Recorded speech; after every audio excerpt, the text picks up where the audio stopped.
Hi, good evening. Welcome to the May 12th Township Board meeting.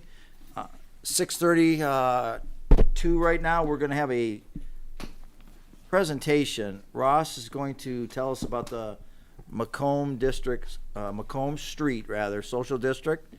And if you're all set, Ross, we can start. All right. Good evening, everyone. Thank you very much for allowing me to come speak about the social district. Just as a little bit of background, the DDA voted to approve and recommend the resolution before you tonight. So as a study session, I just wanted to give you a little bit of background, what a social district is, how it would be implemented, and what would be the next step if you all were to approve tonight.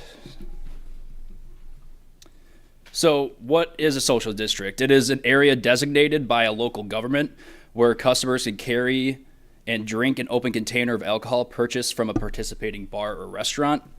The state of Michigan enacted the law to allow social districts in July of 2020 to support hospitality businesses, spur economic activity, and allow communities to expand outdoor dining and drinking areas. The commons area, you can see, is this yellow bar going across here on the map, is defined by the border, including sidewalks adjacent to licensed establishments. Crosswalks and roadways are considered a part of the social district as it pertains to the pedestrian travel only. The purpose is to expand outdoor eating and drinking locations throughout Macomb Street, encourage additional pedestrian traffic, consumer spending, and store visits, and also create an additional draw for visitors and locals to spend more time on Macomb. Some general information: alcohol can only be consumed in the commons areas designated within the social district.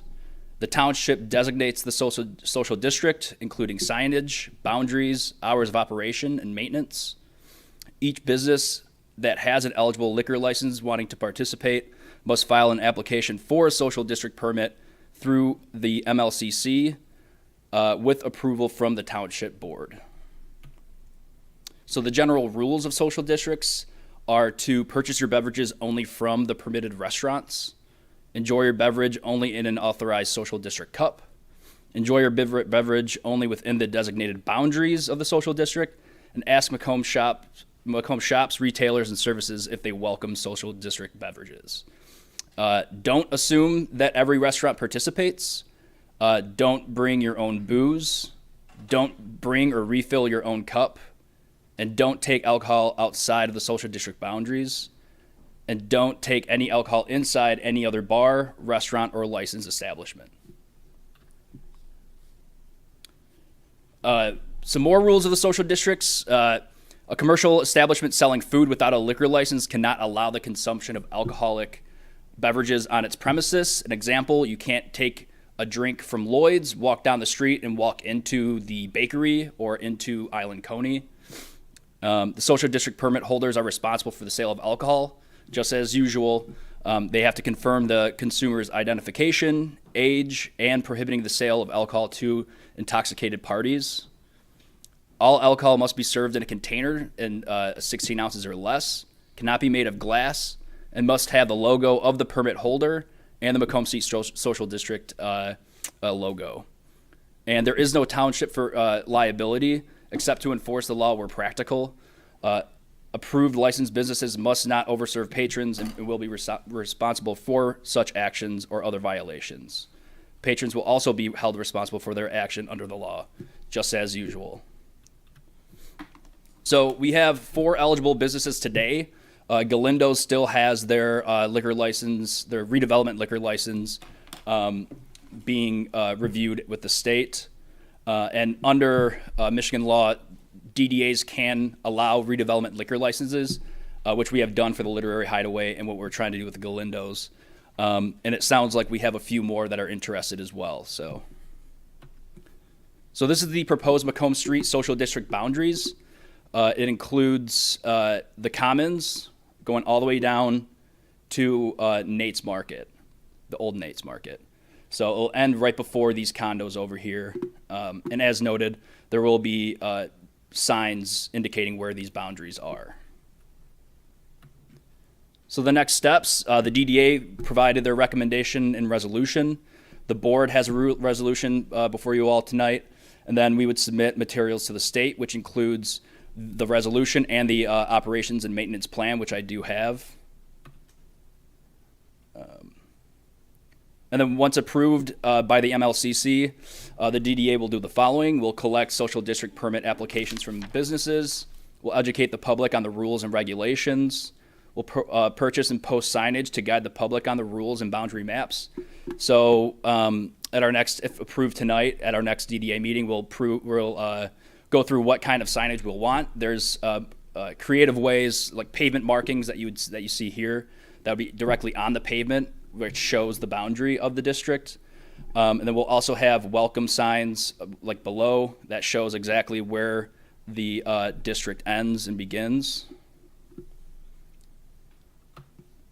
And then just some data from other communities. Approximately 137 cities, townships, villages in Michigan have a social district, 67 of which have 4 or less eligible establishments.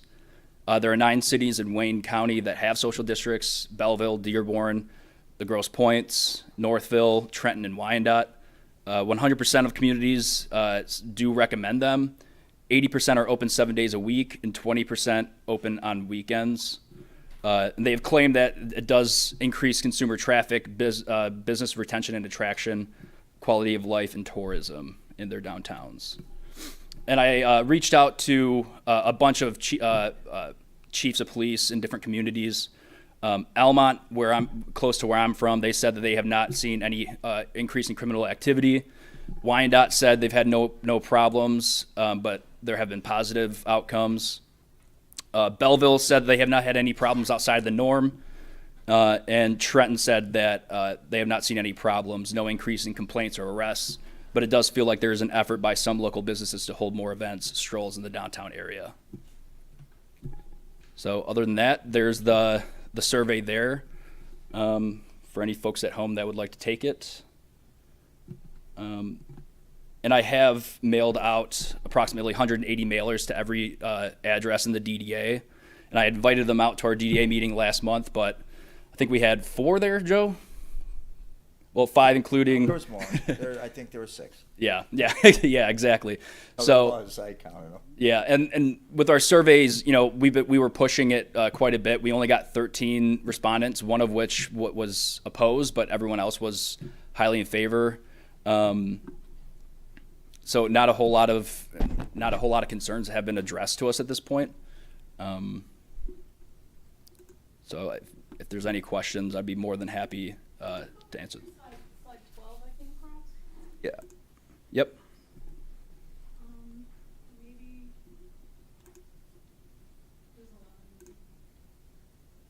Yeah, so can you just tell me how much are the permits? So the permit for... Yeah, for the businesses, I'm sorry. Yeah, I kind of went over that. So it's $250 annual fee, Okay. plus a $70 inspection fee. What's the inspection fee for? I think that's for the state to come through, make sure that, hey, this is a bar, you know, this is a restaurant. An annual fee, that's $70? No, that's just the initial inspection. Yep, the annual fee is $250. And then, are you, once you have all your signage and everything done, are you then walking the chief and deputy chief or whoever through like the signage and any process? I can totally do that, yeah. No, I don't know Yeah. if they need that or not. I'm just thinking that might be good for the, you know, the officers to have any sort of. Microphone. Oh, God, sorry. Any sort of handout or whatever. Yeah, no, I can, I'll be sure to, I've been talking with Doug quite a bit about this, so Yeah. I'll be sure to make sure him and Todd and anyone else are, you know, fully appraised of. And I'm sure, I'm just for the heck of it Yeah, mentioning it. 100%. Thank you. Yep. Anybody has a question or comment, go ahead. I've got several, but we can do it whatever way. So if I can ask you a few. Yeah, of course. The first one that comes to mind is if people are drinking and they're going like bar to bar, what happens if there's some liability, like if somebody gets a drunk driving or an accident, because you can't really pinpoint it to the location, but you probably couldn't even under normal circumstances anyway. Yeah. I mean, thankfully, the way that the state drew this, this act up. It doesn't fall on the municipality. It does fall on the individual or the restaurant itself. It's just as business as normal, right? I mean, Right. liability across the board is same as it is today without it. So. Okay. And then you were talking about the liquor license for like Galindo and another one. Yep. What were you referring to? So that's a redevelopment liquor license. And So what does that mean? yeah, so that can be issued through the DDA and through Township Board resolution. So within downtown development areas, you can issue a redevelopment liquor license. So it's not exactly the same as a typical liquor license. You can only have that license in that specific area. You can't sell that license anywhere. It can only be for your business at that address, and you can't sell it, move it, take it anywhere else. So that's the only. And where can, Doesn't count against the quota for the community, so it's in addition. in addition to? Right. And where are the people walking back and forth? Is it just like an area with tables outside each restaurant and the sidewalk, or what's covered? Yeah. So, yep. It's sidewalks. It's everywhere in the yellow here. So. It's mostly sidewalks and up to the business, right? Yep. Like I couldn't take my drink to the Grosville Nature and Land Conservancy, right? Correct. So I'd stay on the sidewalk going by there. Right. Right. Okay. Right. And then my last one is because I said Grosville Nature and Land Conservancy. Are you going to get some kind of cups that can be recycled? Yes. So they did reach out to us.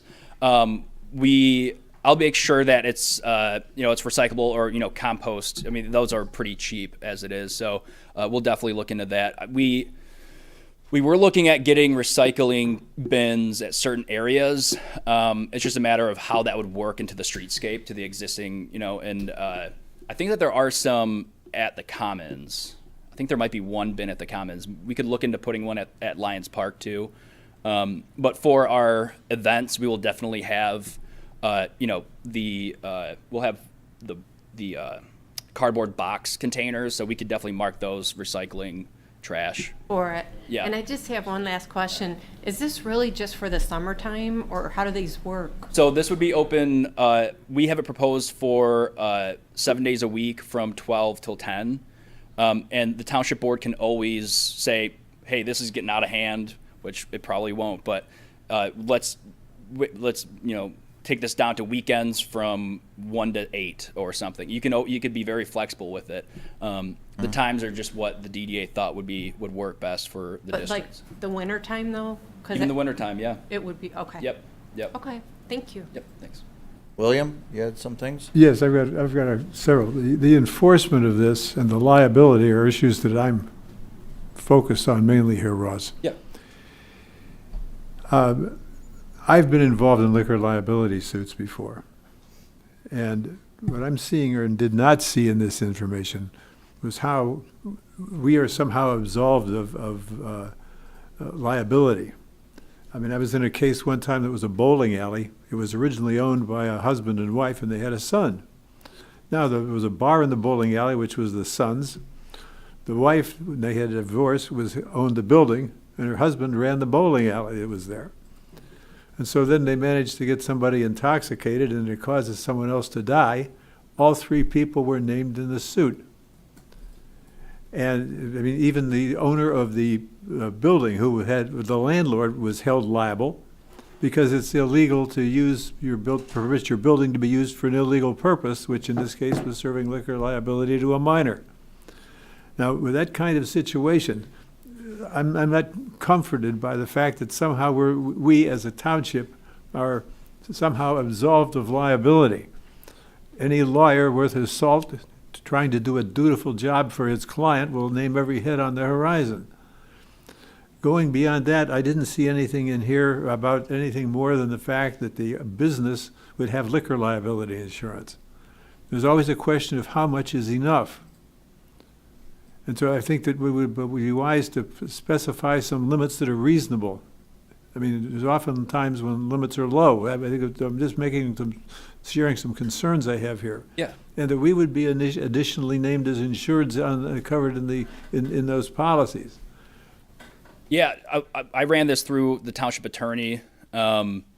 She stated that, if someone were to be overserved at any restaurant downtown and they were to have the accident that that you had mentioned, we're not liable today, correct? Because we're not doing the serving. Because we're not doing the serving. The individual business owner is the one that's doing the serving. Well, there's a law in the books, I said this on purpose, that says if you have a rental property and you're the landlord and they're serving liquor, Yep. you're not liable liquor-wise. But a court held that because it was used for an illegal purpose, they got stuck with it anyway. Now, what I'm getting at is this is snaky stuff, and I'm not expecting everybody here to understand what I'm saying. I'm having a hope that you'll understand why I'm being so intense about it. Yeah. I think you should look into that and the enforcement. I mean, you have these situations where you start at Lloyd's and end up at somewhere else, Perdino's.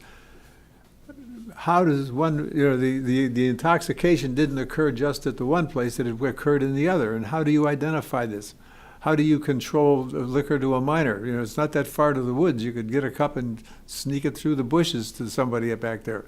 There's issues there that I think we need to think our way through. I'm not against this idea, but I think we're going to have our act together on this. The trash is also another thing that needs to be looked at. Bill, if I can can I ease your mind a little bit and explain something? Just on the one part, we did get an opinion from the township attorney. Now, you remember with the LCC laws and everything else with liquor control and law and however they do this, you get a liquor license. With that liquor license, you abide by the rules. All we are is actually providing a length of area on public property to bring one to another. In other words, you can bring that alcohol in it to another. The responsibility is for the individual and the people serving you. Grosse Ile Township doesn't do any of the serving. Grosse Ile Township doesn't provide any of the alcohol. All we have done is allowed you to go from one to the other, and your responsibilities make you culpable within the law. I know what you're saying. Anybody can be sued for anything, but when we get opinion from Kristen that says we have no more liability, just allowing a social district. We don't provide anything that has to do with the alcohol. Each server or each business does. And when they provide it, they take their rules and regulations as if they're doing it tonight somewhere. If they overserve somebody, Bill, obviously they're culpable. If they, whatever, I can give you a whole list of what they can be doing wrong. Have there been lawsuits filed anywhere in any of these districts that you know of? No, not against the city that just provided the district. We're providing the area. They provide everything else. I'm not sure that I'm just saying just the city. I mean, they would be added among the gang of other people involved. These are not going to be, the plaintiff will file a lawsuit against more than one party. I could almost bet on it. Well, they can, and that's fine, and that's why there's summary judgment before lawsuits and at the end of deposition. And that's how individuals that aren't culpable are thrown off the lawsuit list. But the point is, we got a legal opinion. We wouldn't just do this. The other cities got their opinions, and if they had any culpability or got stung, or there's a appellate court ruling or Supreme Court ruling that is for our area, they would shut them down right away. And there isn't one city that's ever had a legal issue, and things have come up, just as we have things come up, unfortunately, that have started at a Macomb Street or at a business on Grosse Ile that has served alcohol. Obviously, there's been issues. In the past. So that's the issue. I hope that just kind of eases your mind a little bit. It may not, but there's another pointer, Joe, the enforcement of this. It seems to me that for it to be effective, to help mitigate some of this concern, that they have some sort of a coordinated understanding of how they work with each other. I mean, it's not clear to me, for example, if you're at point A and have a drink and then go to point B, you could have a different glass, I suppose, but... Yeah, I think on the enforcement end, there's been talks between myself and the chief about, right now, or at least in the past, like events on Macomb, there's people walking around with containers, right? We know what's in those cups, right? So this is just a way of saying, hey, and they're acting not in good faith, but they're going to a local business, purchasing a drink, walking, you can visibly see, okay, they purchased this drink from this location, right, and they're watching the parade, or they're watching a band at the Commons. Somebody else said, or a while ago, told me they went to Lloyd's and walked down to and got a beer and walked down to the Commons to watch a band, and this was 2 years ago. It's like, oh shoot, well, people are already doing this. This is just a matter of enforcing it and getting some sort of getting the regulations in place to allow what's already happening, right? So Changing the subject, but another, parking. If we're successful, what are we going to do about parking vehicles? yeah, I mean, I think that we do have public parking lots. We have 2 right now, but one's about to go away pretty soon. I mean, Kroger, for our events, that's also a place where people park. Around the corner also on Meridian, everything's closed. They park there. Right. They Yeah. don't People will mind. find parking. Yeah. I mean, people say that there's not enough parking on Macomb, but I think people just don't want to walk on Macomb. Where there's a will, there's a way. Exactly. Yeah. So If we fill up, Bill, all the parking lots, that's a good thing for Macomb. Street. exactly. Exactly. Yeah. Yeah. So. All right. Any other questions from the board? I guess I just have a couple comments. Yep. So, you've presented this twice, once to the last board. I liked it then, I like it now, right? The point you made that Macomb's already a social district. Yeah. I mean, all you have to do is go to a parade to know that. So at least this way, we are creating, guardrails for all of that, right? And some, rules for folks to follow.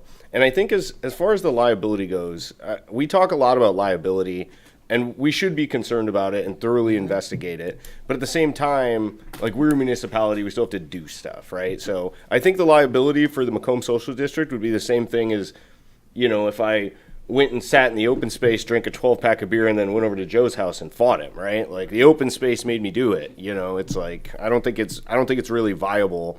We're a municipality, right? We have parks, we have open areas that people can go, and that's how it works. And unfortunately, there has been arrests in other cities. There's been arrests for drunk driving. There's been arrests for alcohol in public. Being intoxicated has been decriminalized, but you can't do certain actions that we know occur. And what's good is Ross has, 6, 7, 8 years of this going on in this area, and they've tweaked some of the problems, and now we're getting into it new with those problems being resolved, handled a little bit differently, and set up. So Ross kind of has the upper hand to some of the others when they started, because That it was helps. new. It was new before. So, some of the bugs, if you will, have been worked out of the program. So that's a good thing for you. So, Kevin, you got nothing? Anybody else have anything? Nothing? Ross, thank you very much. Thank you. And we'll vote on this number 2. Great. Thank you. Okay? You're a great American, right? Got 5 minutes, and we'll, since people, I'm sorry. No, we're not going to start till 7. I'll be right back a second. Oh, yeah, go ahead. Not for the meeting. Oh, Are we done? yeah. During the regular meeting? So Yeah, it's on the agenda. Okay. No, they don't change the Yeah. numbering, they just remove You it. got minutes for me to sign, Brian? Yes, I read it, skip yes, it's just the same. Okay, great. Oh, Thank you. All right, I'll be back, because we don't, the people won't, we're not going to start till 7.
Good evening, everyone, to our Monday, May 12th Township Board meeting, our regular meeting. Start at 7:02. Can we do the pledge, please? I pledge Allegiance to the flag of the United States of America and to the republic for which it stands, one nation, under God, indivisible, with liberty and justice for all. Thank you. Okay, now, Brian, bear with me. Make sure you get me straight on this because I can't tell the players a scorecard here. We got a lot of changes we got to make before we get going here. So, first off, I would like to change number 14, is it? Action item? No, let me make sure I'm right here.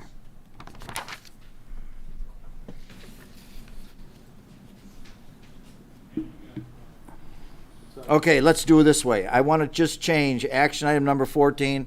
As unusual as this sounds, we can't change the order. It will be 0.5 because I can't change. I want them to go before 1, and I can't change it. The only thing I can give them is a 0.5 and make number 14.5 of the fire marshal hire, so he will be first. James, I hope you understand that. I never called anybody a half before. But you will have to vote to add it, though. Yeah, Yes, it's no, not no. added yet. Okay, so I'd like to add approval for fire marshal hire. I want to make it number 0.5. So moved. I need a motion. So moved. Okay, need a second? Second. Okay, all in favor? Aye. Aye. All opposed? Okay, motion carried. He is now on the action item as 1/2, fire marshal. And you will be first when we get there. Okay, let's go down the line here. I need a motion to delete consent agenda number 6. Motion? Need a second? Second. All in favor? Aye. All opposed? Okay, that's deleted. Number 6, that would be the community development fee schedule. I need a motion to delete action item number 1. I move to delete action item number 1, purchase of Centennial Farm windows. Second? Second? All in favor? Aye. Aye. All opposed? Okay, that's deleted. Number 9 now, hold on.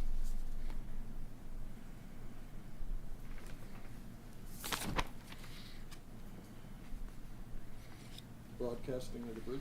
Yeah, I'm sorry, I'm trying to delete these out as I go, just so I can keep track when I get there. All right, thank you.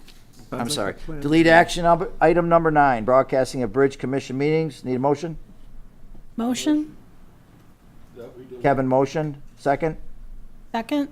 Margaret, all in favor? Aye. Aye. All opposed? Okay, that's done. Now we need to add action item 13. Oh, Oh, go ahead, just add action item 13, just, I move to approve letter of intent to purchase vacant land on Macomb Street.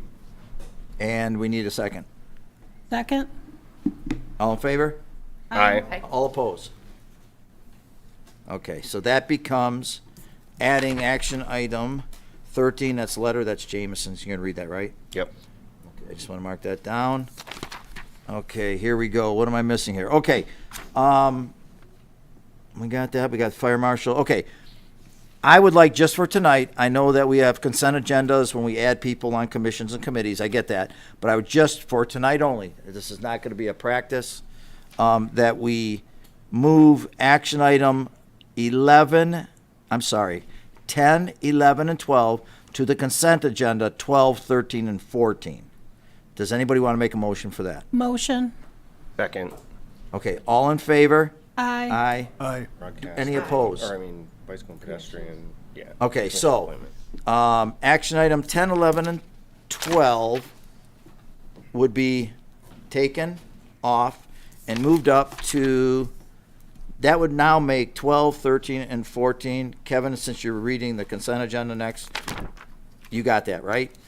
So that would be, 11, you said 10, 11, and 12. action item becomes 12, 13, and 14 on the consent agenda.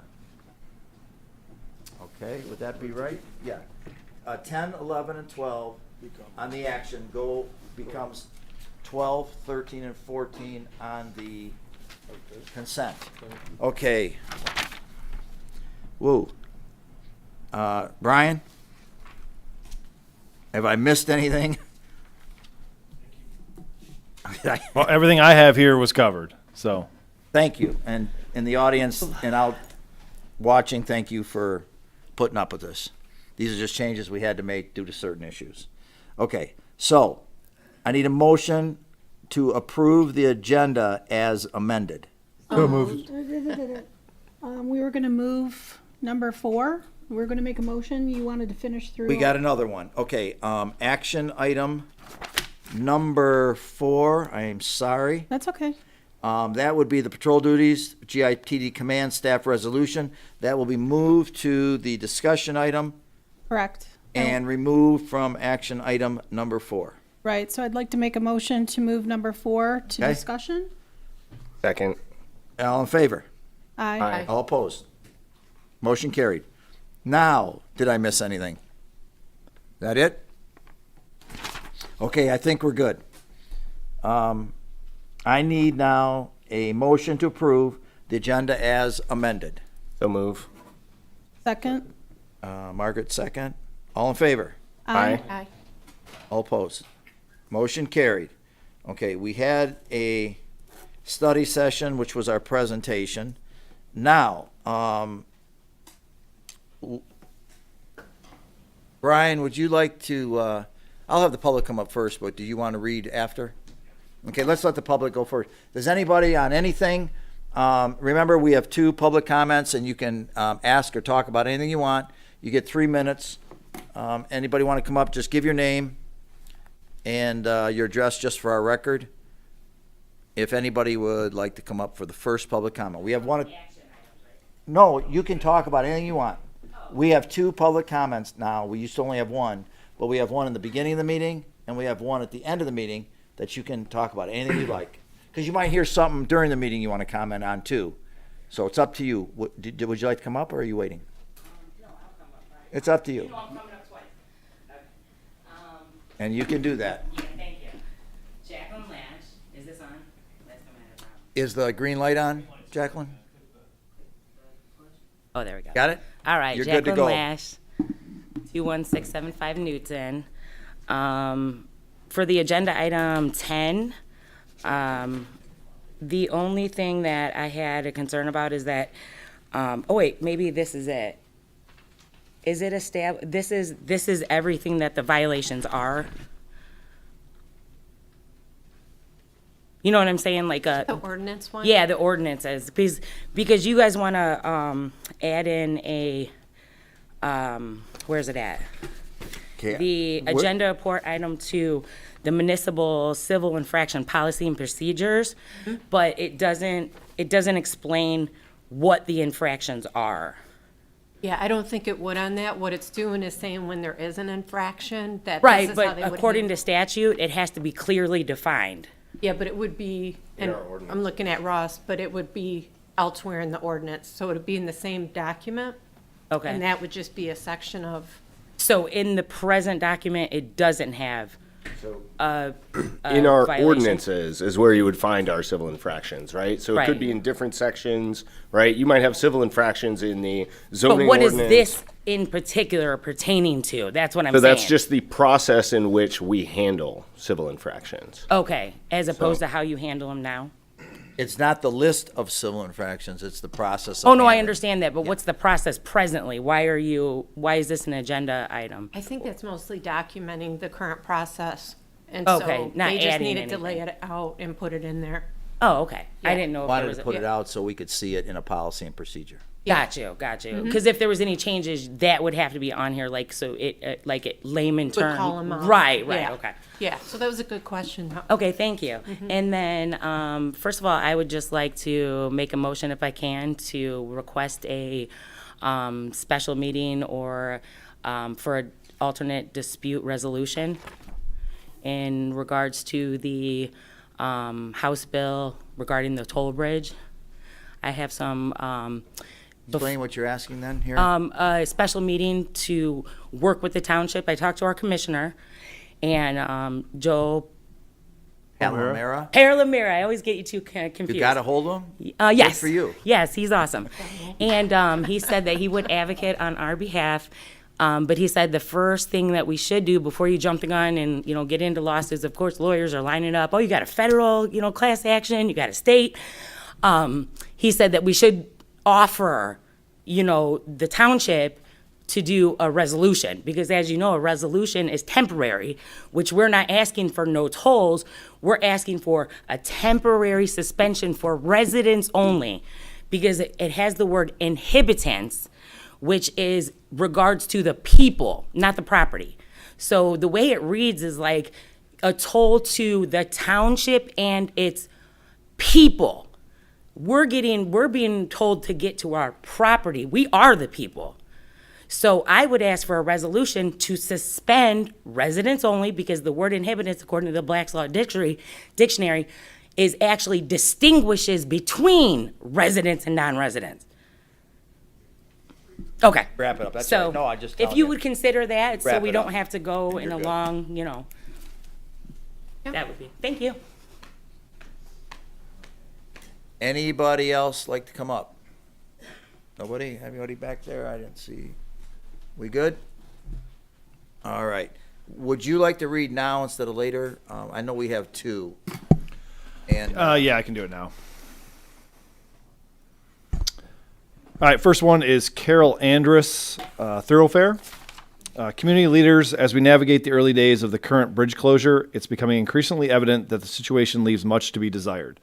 While the police have been doing an excellent job directing traffic, long delays, sometimes exceeding 2 hours, are becoming the norm due to congestion and insufficient signage. Despite past experiences with similar closures, it's clear that while traffic signals provide some relief, they are not a long-term solution to the problem. Given these challenges, I urge the community to seriously reconsider holding Islandfest this year. In addition to the strain of everyday traffic, we are now facing the added burden of waiting for escorted trucks to cross one at a time, and soon boat traffic will further complicate the situation. With all these factors at play, it is truly in the best interest of our residents to introduce additional non-essential traffic for a festival. We must also question whether off-island visitors will be willing to endure long wait times and pay a toll just to attend. I raise these concerns not to diminish the spirit of Islandfest, but to prioritize the well-being and day-to-day quality of life of our community during this already difficult period. Brian? Yes, sir. I'm sorry to interrupt you. Was that the end of that one? I want to say That's the a end of couple that one, yes. Yeah, I don't usually get into a back and forth or a after the comment, we look into it, and then I call people back or whatever. But for this individual, I met with Zaid, and we talked about what he thought about going ahead with Islandfest. They have all their bookings. They have all their deposits already given. They lose all their deposits. They lose their bookings.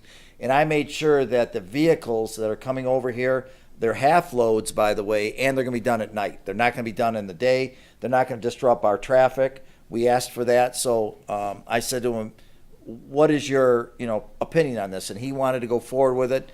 The loss that they would have by not having it was much greater than let's just say a not so well-attended year.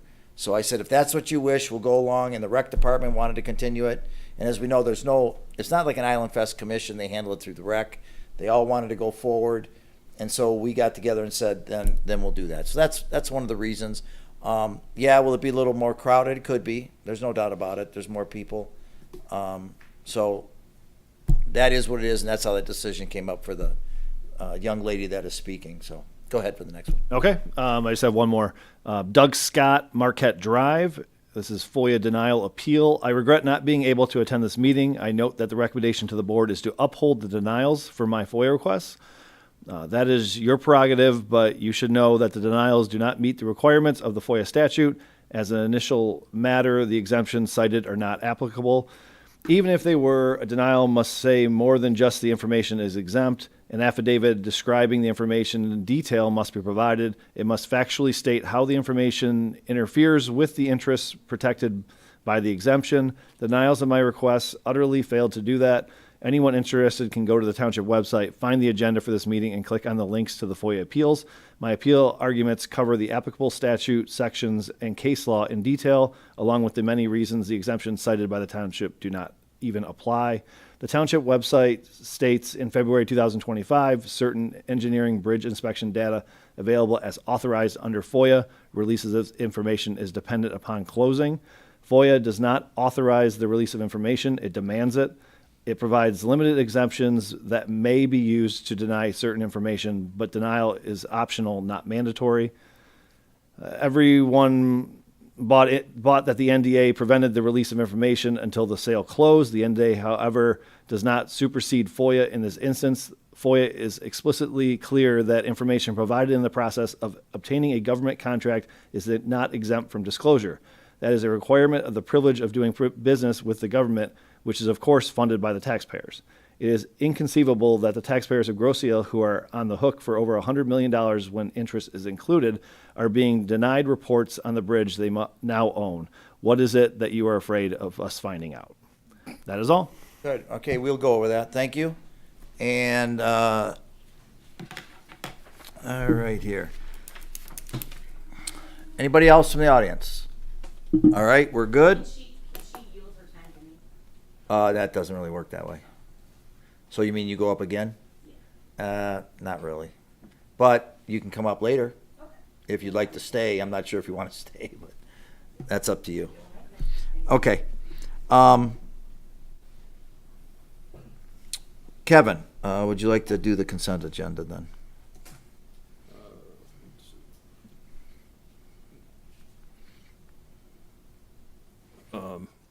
I move that we approve the consent agenda 25009, consisting of the following: the minutes of the April 14th, 2025 regular meeting, the Township Board of Trustees minutes from the April 23rd, 2025 special meeting, the check registers dated May 9th through 2025, approval to process and distribute payments through May 30th, 2025.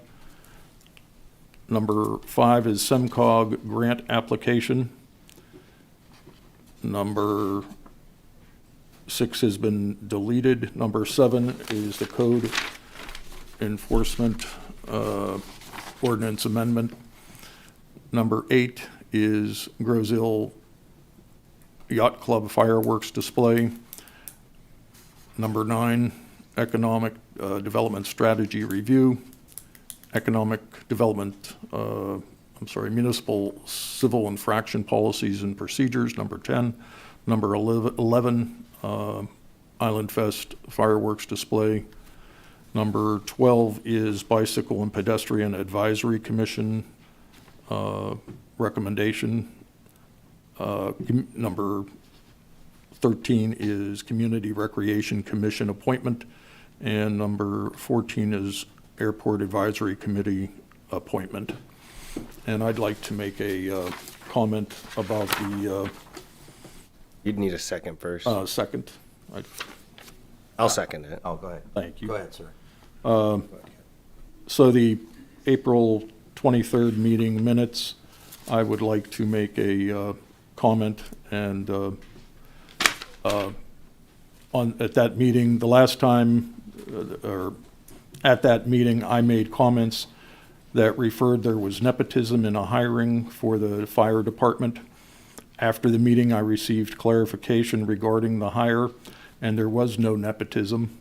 I want to publicly apologize to Duncan Murdoch for my mistake and my miscommunication, and thank Duncan for his over 4 decades of service to the citizens of Grosse Ile. Thank you. Thank you, Kevin. That's very nice of you. Okay.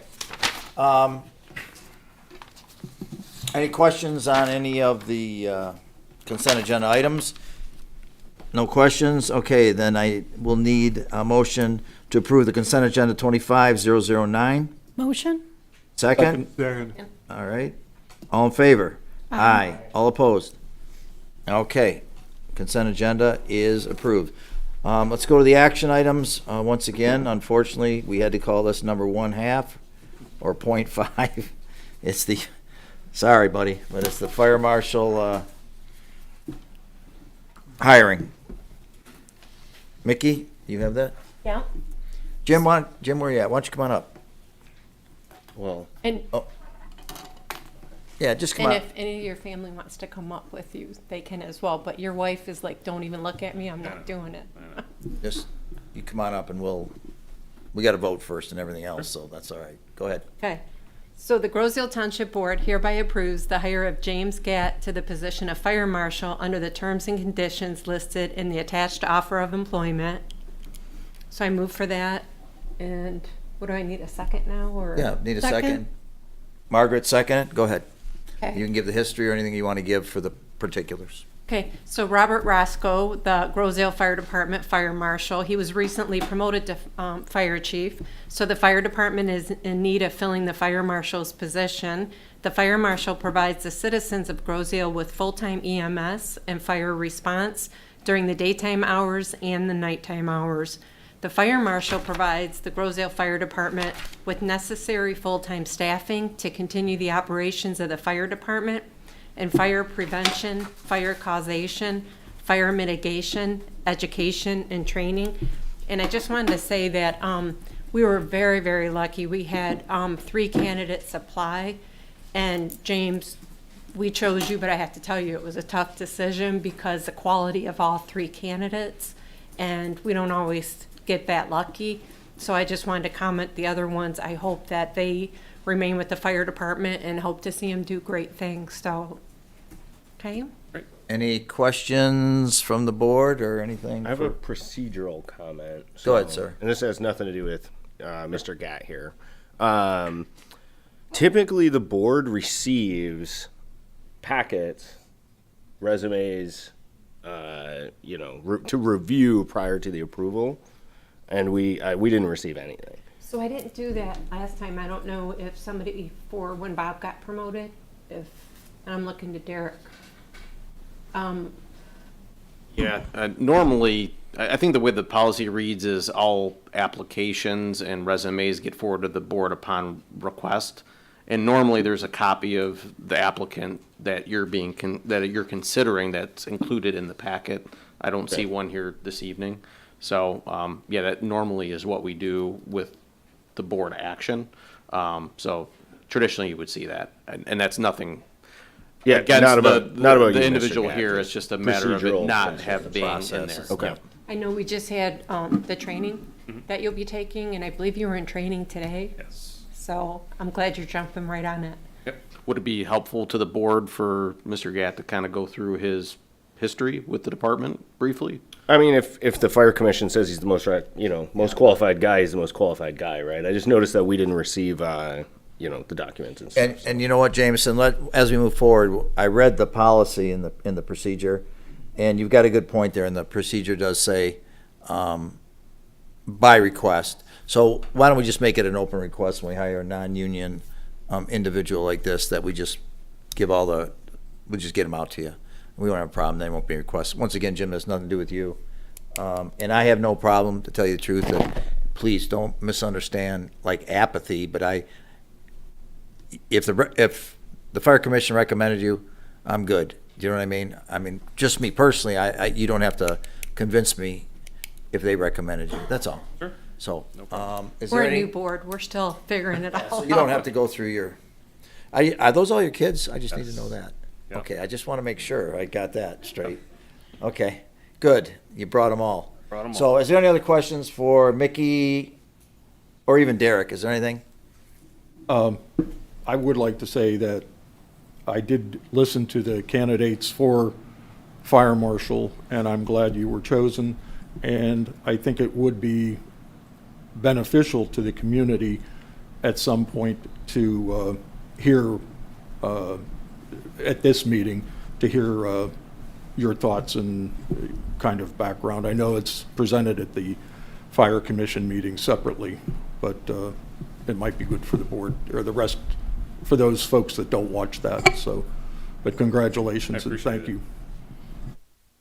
You know, the one thing that stood out about you is now, you have your journeyman's license? Correct.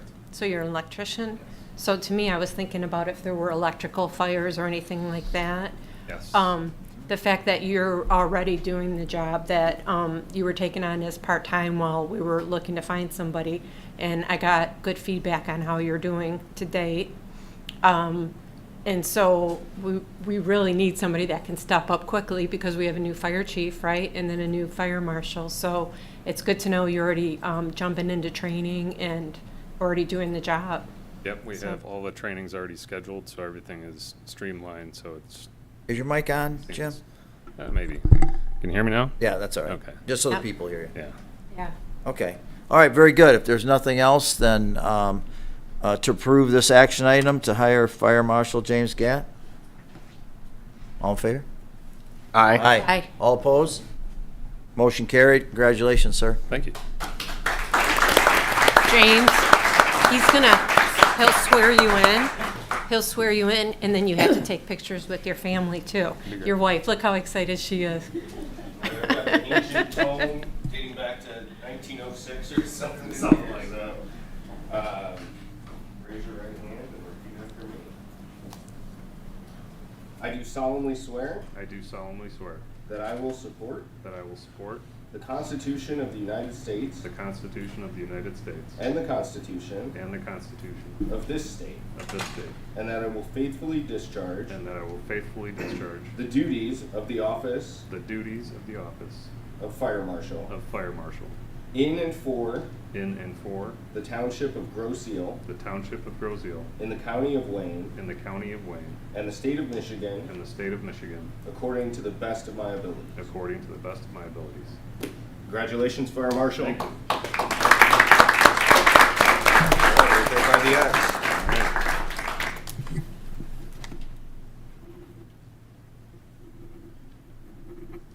Okay, you want to take a picture of that or do any? Sure. Yeah. Hey, Tim, you have to get pictures with this family for me, okay? You will. I have All right, I have congrats. confidence Thank in you. you. All right. Do you want a picture with this in the background, or You got it, Jim? Where do you want to go? Oh, you guys going out there? Okay. are you? Whatever you You want. sure? Yeah, they got a whole fire department. Why would you want to take pictures here? Whatever you got. They got a platoon. Bye. Okay, very good. Thank you once again. I'm going to handle the second one, Macomb Street Social District Resolution. Now, to understand this can be done just a little different way, I make a motion to approve the Macomb Social District Resolution that is enclosed in your packet. I need a Second. second. Okay, and I just want to explain, the reason I'm going to do that, the resolution is pages long, and all of you got a copy, the people got a copy in the packet. So what I'm asking for is to approve this resolution. We had a study session beforehand with Ross. He explained everything. Our questions were given then. If you have any questions now, feel free. But we're going to do it that way, so I'm not going to be reading the entire resolution. Any questions for Ross, for Derek, or myself? Nothing? We got it all? Okay. All in favor, Macomb Street Social District Resolution, say aye. Aye. Oppose? Okay, motion carried. Thank you. Congratulations. Congratulations, Macomb Street. Thanks.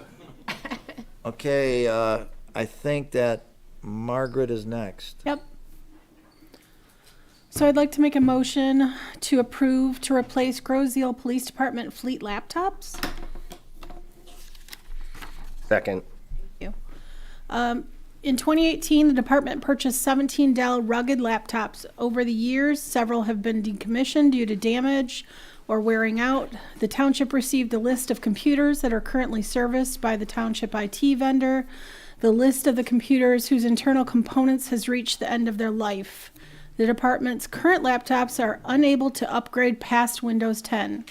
GIPD is requesting to replace our current laptop inventory of 17 units and purchase 13 units. The new laptops will be assigned to each vehicle utilizing the vehicle's Verizon Axon internal cellular network instead of being assigned to each officer. The Township IT vendor, VC3, has expressed concerns of volatile price increases due to tariffs and shortages. We request a 10% budgetary allowance over the quote for unexpected cost increase during this purchase period due to international trading instability. Projected quote is at $40,314 as of 4/25/25.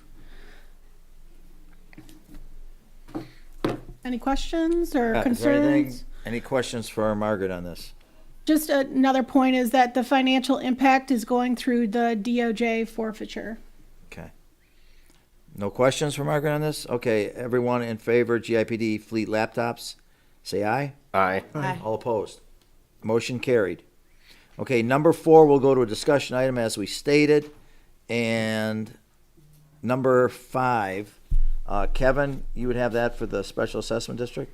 Number 5, agenda item number 5 is resolution setting a public hearing for special assessment district Elba Island.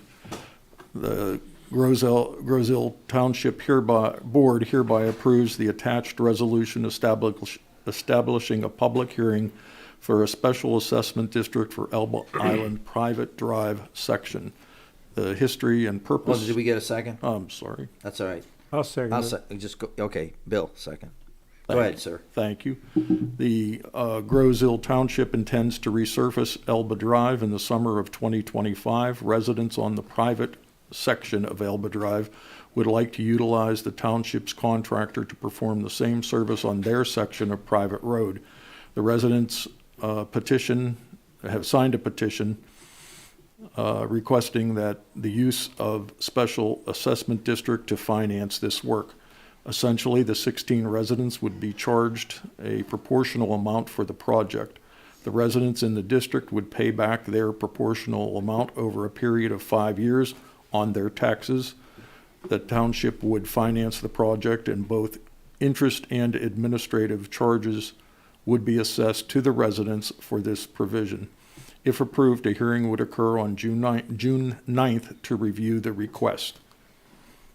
And the financial impact would be from the revolving loan fund, and there is a breakdown of the costs. Derek, do you want to go into that, or just, do we want to mention the cost of the project, or? Yeah, I can just summarize it really quickly. The Okay. total cost of the project is about $70,000. There's 16 residences in that area that would benefit from the project, making the cost per parcel $4,990. And then that would, as the treasurer had mentioned, come from the revolving loan fund. Residents would have the ability to pay it back in advance of the 5-year period, or take up to the 5 years to pay that money back. Eric, can I ask you a question on that? Absolutely. So, doing it, of course, you want to make sure we pay it back. So Question. is it just a special assessment that goes right on their tax bill? And then if they were to sell the house before it's paid off, would it put a lien on the home? Yeah, it would remain part of that tax cost to any resident that would buy that parcel. So if you sold a house in like year 2 of the special assessment, then the new owner would be responsible for the additional 3 years of that special assessment So it expense. would show in their purchase agreement, or Yeah, it's tied to the deed, I would guess, for that show for in the that deed debt. Yep. an encumbrance? Yep. Okay, Yep. thank you. For the record, this has been done before for other roads. Absolutely. Yeah, this is a common occurrence. In communities, Grosville, we do it maybe on average every 6 or 7 years. We come across these. So it's the first one I've come across since I've been here, but it is a resident petition, resident initiated petition. So it's a way to accomplish an improvement on their property through a method that helps to make it, from an administrative standpoint, simpler for some of the residents in that area. So. And this is, I believe there are 16 residences, and it looks like it's a unanimous consent on doing this. In other neighborhoods, it can be a little bit contentious because all that's required, I believe, is 60% per our regulations of the residences in that area to go ahead and move forward with things. So I think it's always good if you have 100% consensus. So we do have that in this case, which should mean that the public hearing should be pretty mundane, I would hope. So, And we're getting paid back with interest, so there's no loss to the township. correct. Okay. Thank you, Dirk.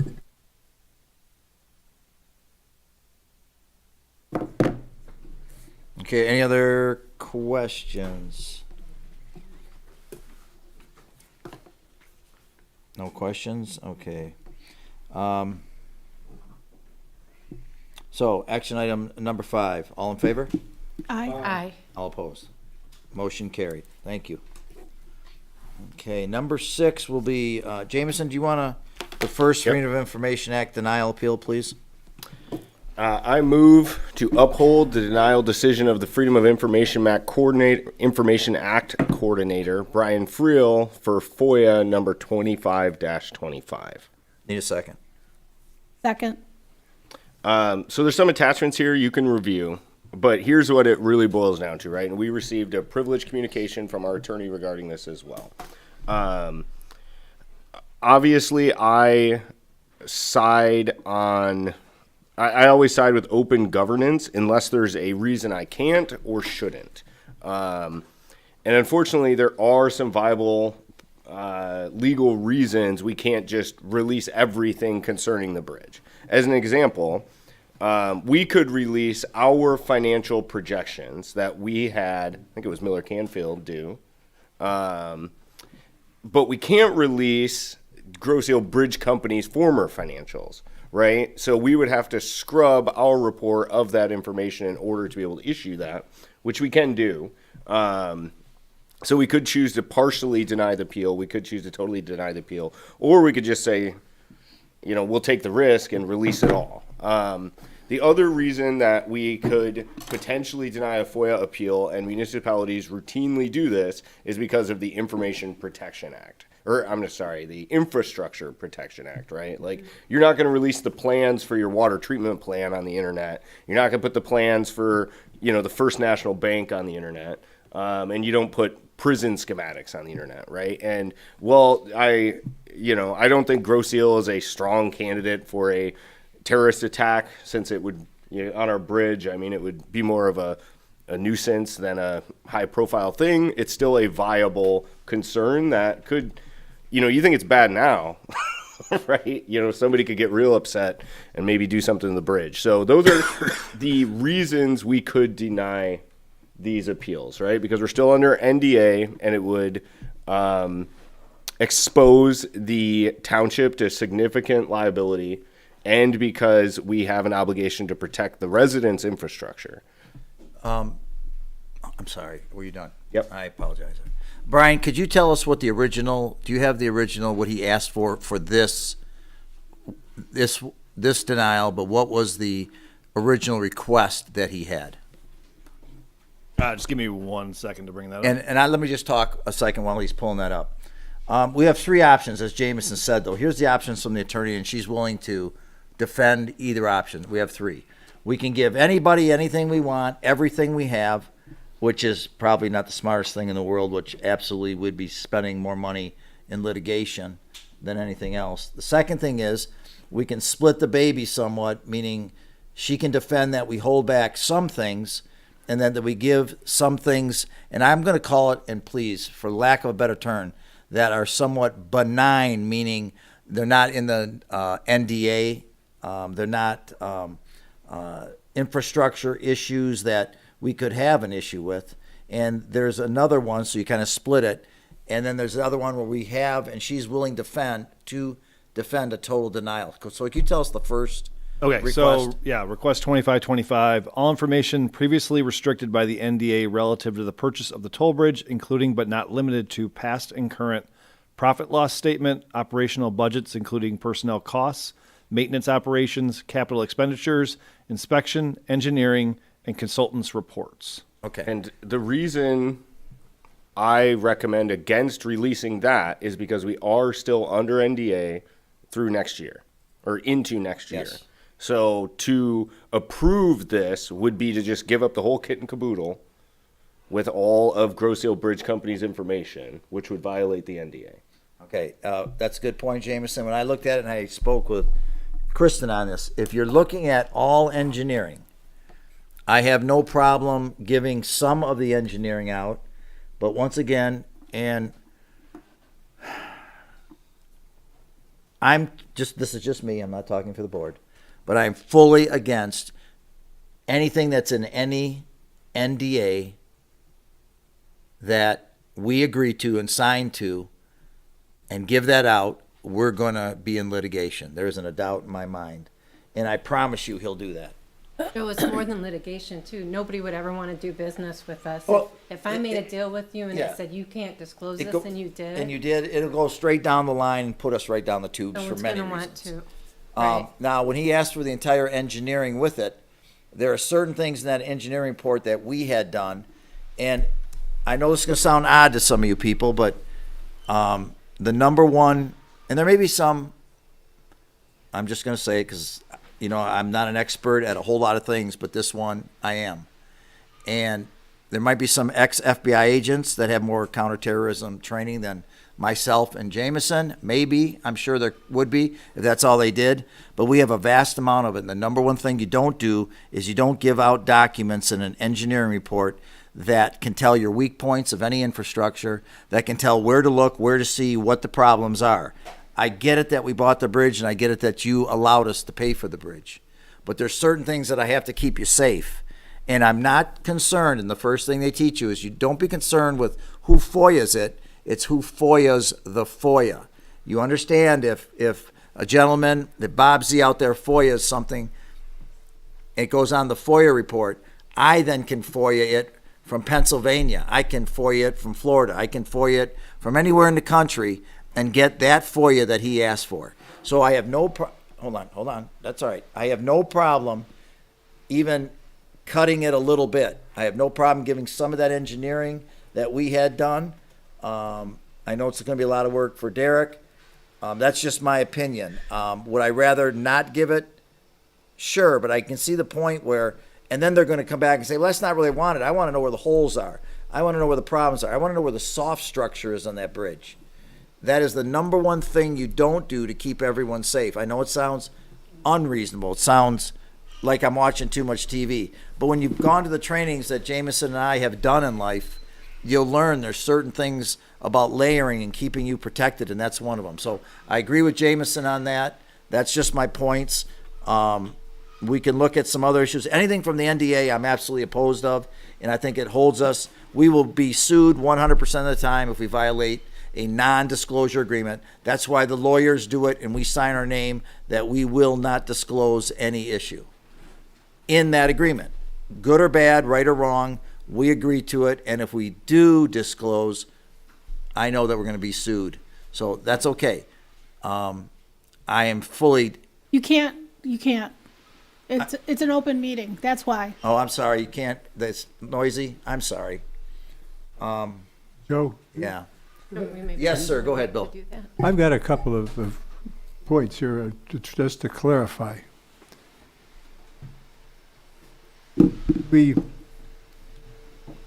non-disclosure agreement apparently has a time frame down the road a bit. If I heard Brian correctly, we can't disclose some of this now, but might be able to disclose some of it Next year. next year. In But it's still 26. subject, it's optional for us, right? And It's we still have option- the everything's arguments optional. Not to do it because of public safety and other things. Well, I guess then, having established that, I'm saying, what did he want, and what is there within that we can't give at all, period? I'm thinking that Paul Smoke's financial information is his information. We can't give away that. That would get us sued. We could guarantee that right away.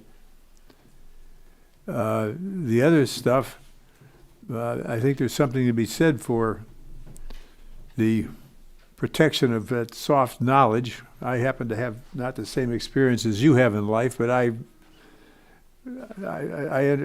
dealt with vulnerabilities, and the public can come up with things you'd never imagine to get you. And I would, so I waffle on this. I mean, we have plenty of room for judgment one way or another within this. Well, I think there's a solution, and that's it'd be nice if the Bridge Commission was up and running, but it's not yet. So I think that we put together a public information package with what we can, and give the people as much information as we can, right? But just hand it over the whole kit and caboodle, I think, is a bit of a faux pass for us. So. Faux pas, sorry, not French. I'd like to reinforce a comment on that. You know, there's a variety of viewpoints a government has to take into account that somebody with a business or their personal life may not think to realize, but there's a truth coming in. If you would consider, I was talking to one person who compared it to a hub on a wheel. You can come into it for a situation from one angle, and it's all true, and you can come in from a different angle, and that's true too. And there's more angles with government than others, and somehow our responsibility is to balance those things through. It seems that almost guarantees that someplace, somebody's not going to be satisfied because you can't do the whole thing together. That's So a we good have point. we have to make a decision based on our best judgment. And I would rather keep you safe than do something that seemed like we suspected it wouldn't happen. I had surprises more. I had so many surprises I wasn't surprised. People can think of crazy stuff. And so that's just truth, at least my truth. Bill, it is the best practices of a township, a city, a government, anybody that's in charge of an infrastructure, that you do not give away any diagrams, anything. I don't care who owns it. Because there are those issues out there, and if the one time it happens, just like the school shootings, I don't mean to be so callous at all, but these things have to be brought up. No one believes it can happen in your school. Well, unfortunately, it can, and there's an individual in this room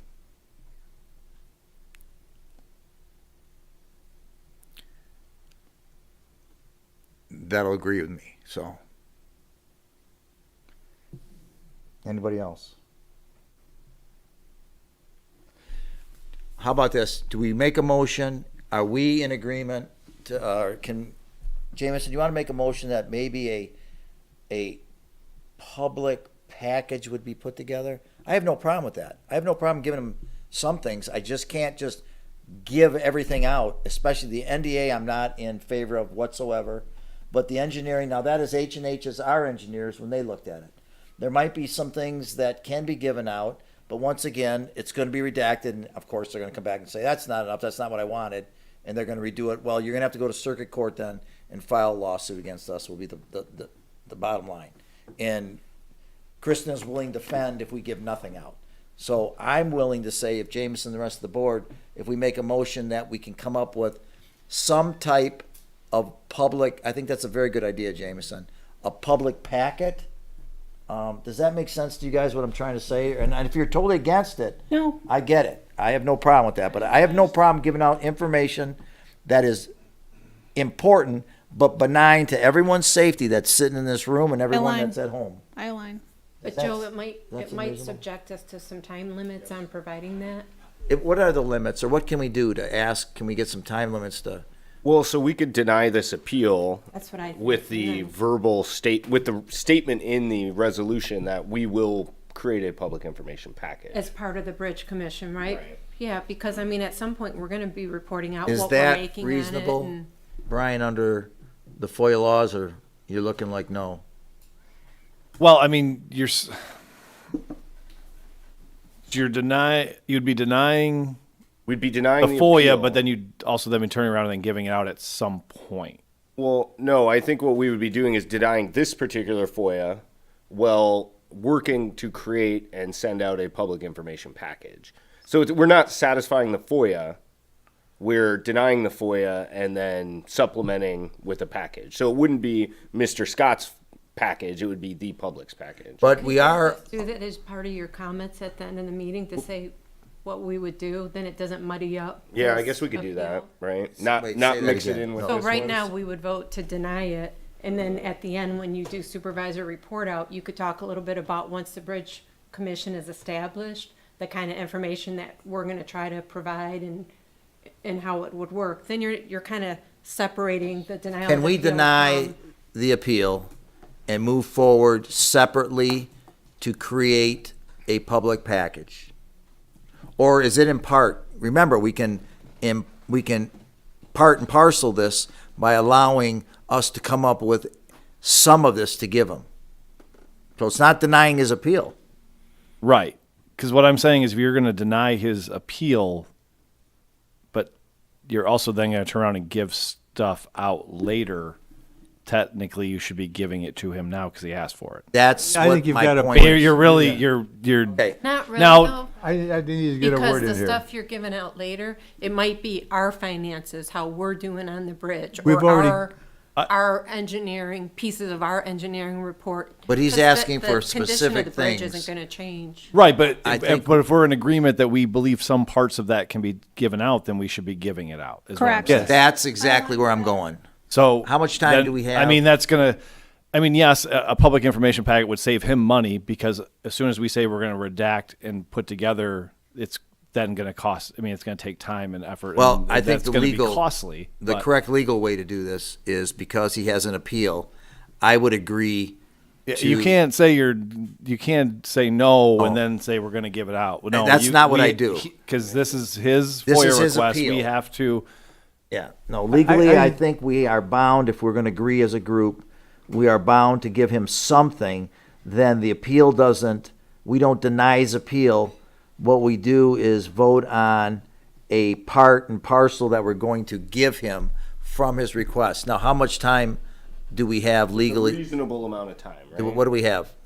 I mean, I would say reasonable. 10 days would Okay, 'cause give we us have easily 1,000 reasonable pages amount of to go time through that Correct. engineering It's going to report. take some time, but I think within 10 days we should be able to get through that. But and- you have an NDA, so how are you? I would gonna assume 10 decide business what you days. give out No, if it's I'm only covered? talking about the engineering report. The NDA, none.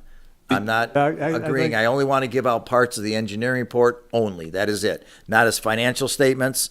We're going to be in litigation. Not the NDA. We're going to be in litigation. Anything covered under NDA is off. It's Are you off talking limits. about our engineering report? No, that our we had engineering done? report is what he's asking for too. Okay. He's asking for our The whole. one that we He's had. asking before. for every single thing that's ever been under the NDA, We can't do that. Patty can't. right? That's- so. All I want to do is I will give out a part, which is some of the engineering report. That'll be my motion or anybody's motion here if you'd like. Joe, I need to clarify this. I think I understand you, but there's a whole bunch of information. There's some of it we can give out. Have we given him already everything we can give out, or is there a little bit more we've held back? Nothing. He's We got haven't given nothing them yet. anything. Oh, he's- The oh, I attorney didn't know was that. willing to okay. not give anything out under our law, under law. There were That we items, back. there were items under the FOIA that he did receive. Oh, he So did? there was information that was released to him that wasn't covered under the FOIA exemptions. So, then I want to finish This is this point. separate. I want to finish this point. We should determine what our limit is. If everything that was there was the complete, that's one thing. But if there's supposed to be 10 items, or could be 10 items, and we gave 8, then we should send the other 2. I'm just talking conceptually here. But we have a limit because we have other considerations as well as his desire to know. Public safety is real.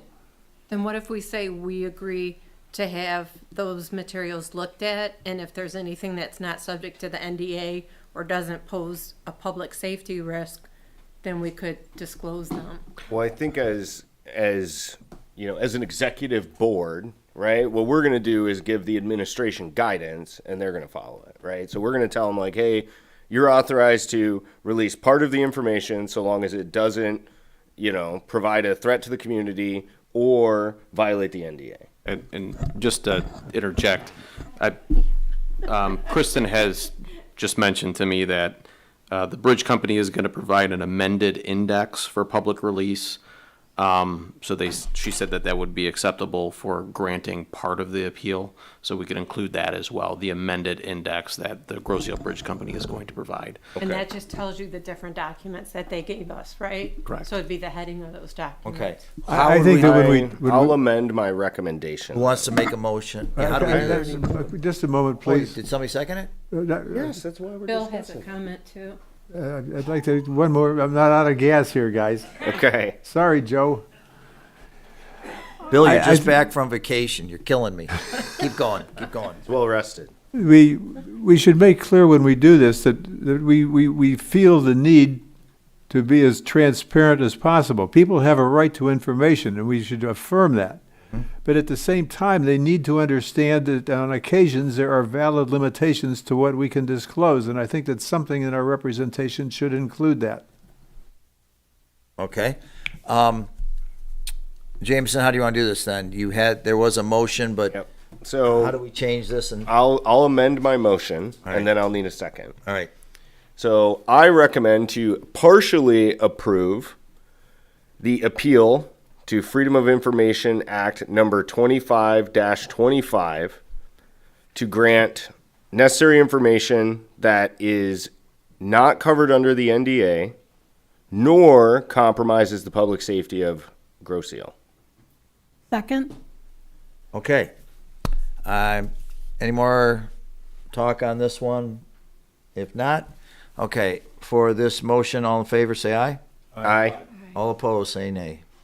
Okay, so the motion is carried. So we are going to be, he'll be notified that in part, we will be releasing some documents. We don't know yet because we're gonna have to go through, Derek and I will talk tomorrow morning. We're gonna have to go through the engineering report.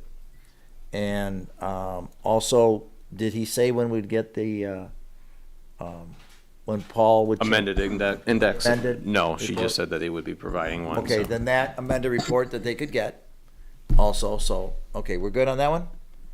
Next one. Could I- Oh, yes, sir, go ahead. Or are we doing the second, We're going to the next one. The next, 25, 35? Yep. Okay. Okay. good? Or did you have a question? You okay?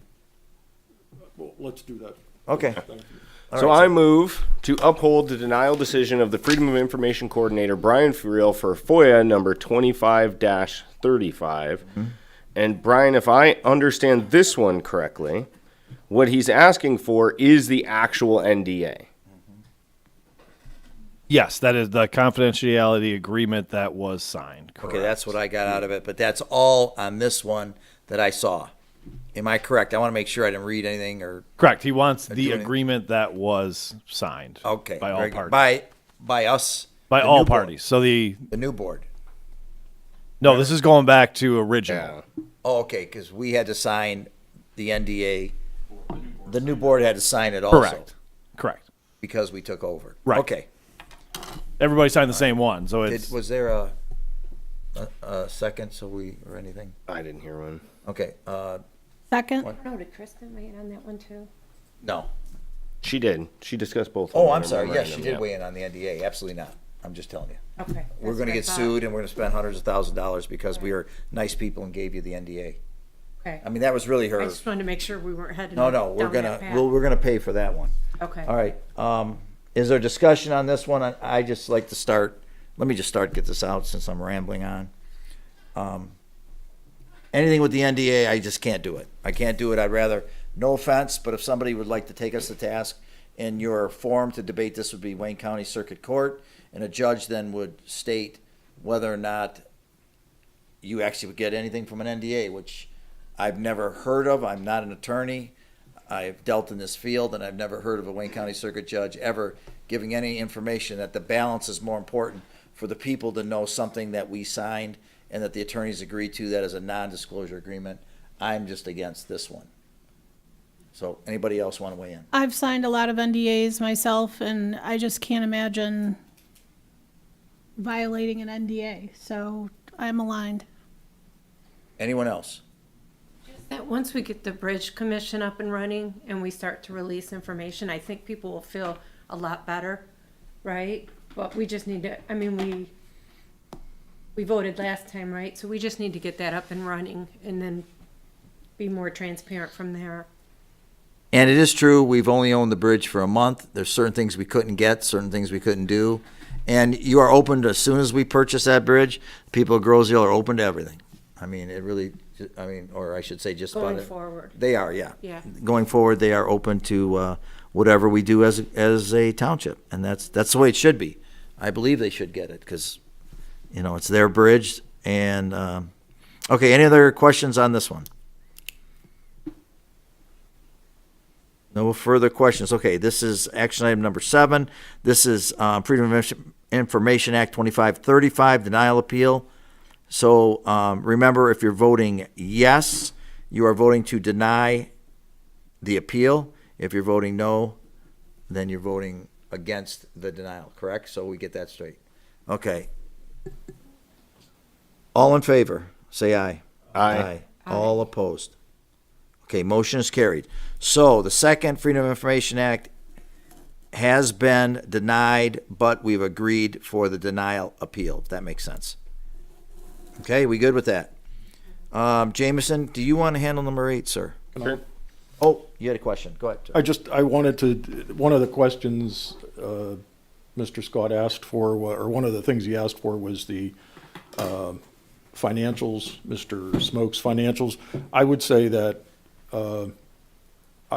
in the budget process, a budget was done for the bridge for this year. So if somebody wants something that's current information about what the township is doing, or part of planning, that would be part of the budget.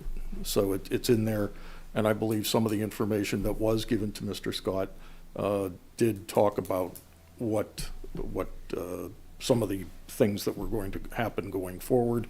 And I think that if, as a board member, I support that we do everything we can to make what we are permitted to give to the public by law available. Thank you. All right, sir. Thank you, Kevin. And obviously, you can extrapolate some things without getting it from the FOIA that you get from our records, and you're correct, because a budget is one thing that we're very close. What we put for different things in certain areas where obviously we aligned ourselves with Mr. Smoke and what he has done, and that's very legal to get our information that you can extrapolate we took from his information to help us out, and that's totally legal to do. So you're absolutely correct. Thank you. So, okay, I'm sorry, Jameson, I move to approve the township's IT provider VC3 to upgrade 19 workstations from Windows 10 to Windows 11 at a cost of $5,700 and no cents. Need a second. Second. Kevin, second. So this is standard tech upgrades, right? So our Windows 10 computers are at the end of their life cycle. Microsoft's actually going to stop providing support to Windows 10 here soon. And our support ends on 14 October. So we're not going to get security updates, feature updates, not going to have access to various things or technical support. Each department with a workstation will be charged $300 per workstation for the upgrade. And that is budgeted in this fiscal year's budget for each department. All right, very good. Any questions for Jameson? With none. So that would be action item number 7, Windows 11 workstation upgrades. All in favor? Aye. Aye. All opposed? Okay, motion carried. Thank you. 9 has been deleted. 10 is deleted, moved. 11 is deleted, moved. 12 is deleted, moved. And I should just say moved rather than deleted, but from the action items. And now we'll go down to number 13, which was an add-on. I think Jameson's going to handle that also, the letter. Yeah, I just got to find the page real quick. Okay, that's fine.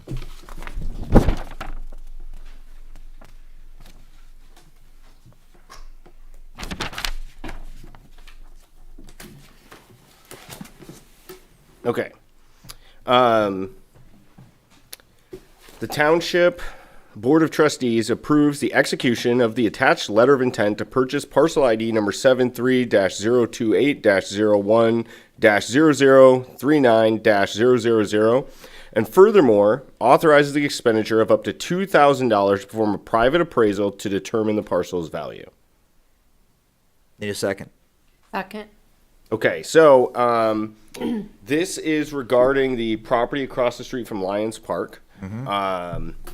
The individual owns it, I think it's in here anyway. Yeah, Dr. Khalid owns it and has been discussing with us for some time, and specifically me lately, about selling some of his property on Macomb in order for us to be able to build, hopefully a playground. That's what's always been discussed, across from Lions Park. The township can only pay for property up to the amount of its appraised value, right? So regardless of how much money, and this not referencing Dr. Khalid and his property, but just general real estate with a township, we can only pay what it's valued at, right? Because we can't have a resident gain from a transaction with the township by, say paying somebody $1 million for a $200,000 property.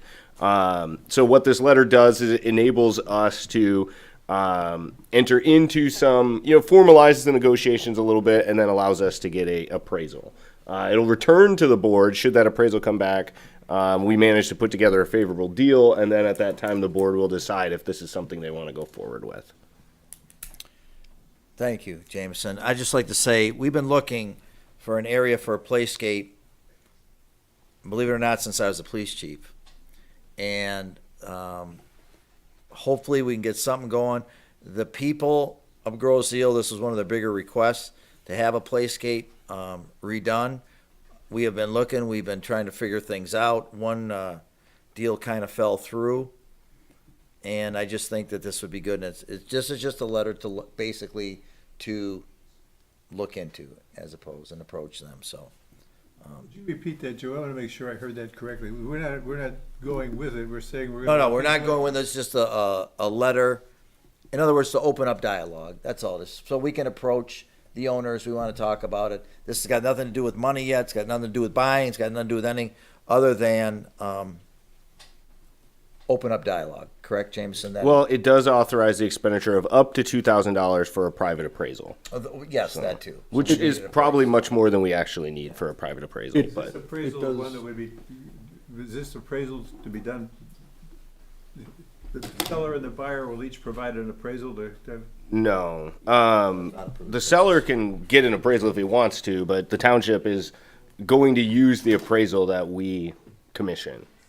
We're commissioning the appraisal. Correct. That's what I needed to hear. Yep. Okay. And Bill, in the history, it shows, I think the second bottom line, or I'm sorry, the second sentence from the bottom paragraph says that this is not to purchase anything. This action doesn't mean we're going to be purchasing anything. It just opens up that dialogue, we get it appraised, and then we talk. Okay? Is that good? Yep, I got a big mouth today, I guess. No, that's all right. I want you to understand it before you vote on it. Okay, any other questions for Jameson? Yeah, well, yeah, I got. Oh, you got another one, Bill? Yeah, that was. That's a surprise. Go ahead. Just kidding. Yeah, go ahead. Go ahead, buddy. I'm demonstrating I'm cautious. You are. I get nervous about the idea of kids going from one side of the park to the other side across that avenue, even though it's a 25-mile-an-hour speed limit. Mike? That makes me nervous. Oh, your mic's not on, Bill. So, yes, that's consideration. You know, we've already, this whole, so this started out as kind of a rec idea, and then, you know, it was a DDA idea for a little while, and I said, you know what, let's just run with this as the township and not assign it a department, right? Because they're not making the kind of traction they needed to, at no fault of their own. So once, or if the property is purchased, it'll fall under one of those departments, and then we can work together to create, you know, a protected crosswalk, traffic calming. I mean, there's a lot of options, right? And even BPAC can be brought in to help with that, right? Because that's considered a pedestrian trail. So we'll certainly look at being able to protect that space. I just wanted to put a marker down on that. No, I think you're right. It's been considered, though, for sure. So Okay. that's a good point. Very good, sir. Any other questions for Jameson?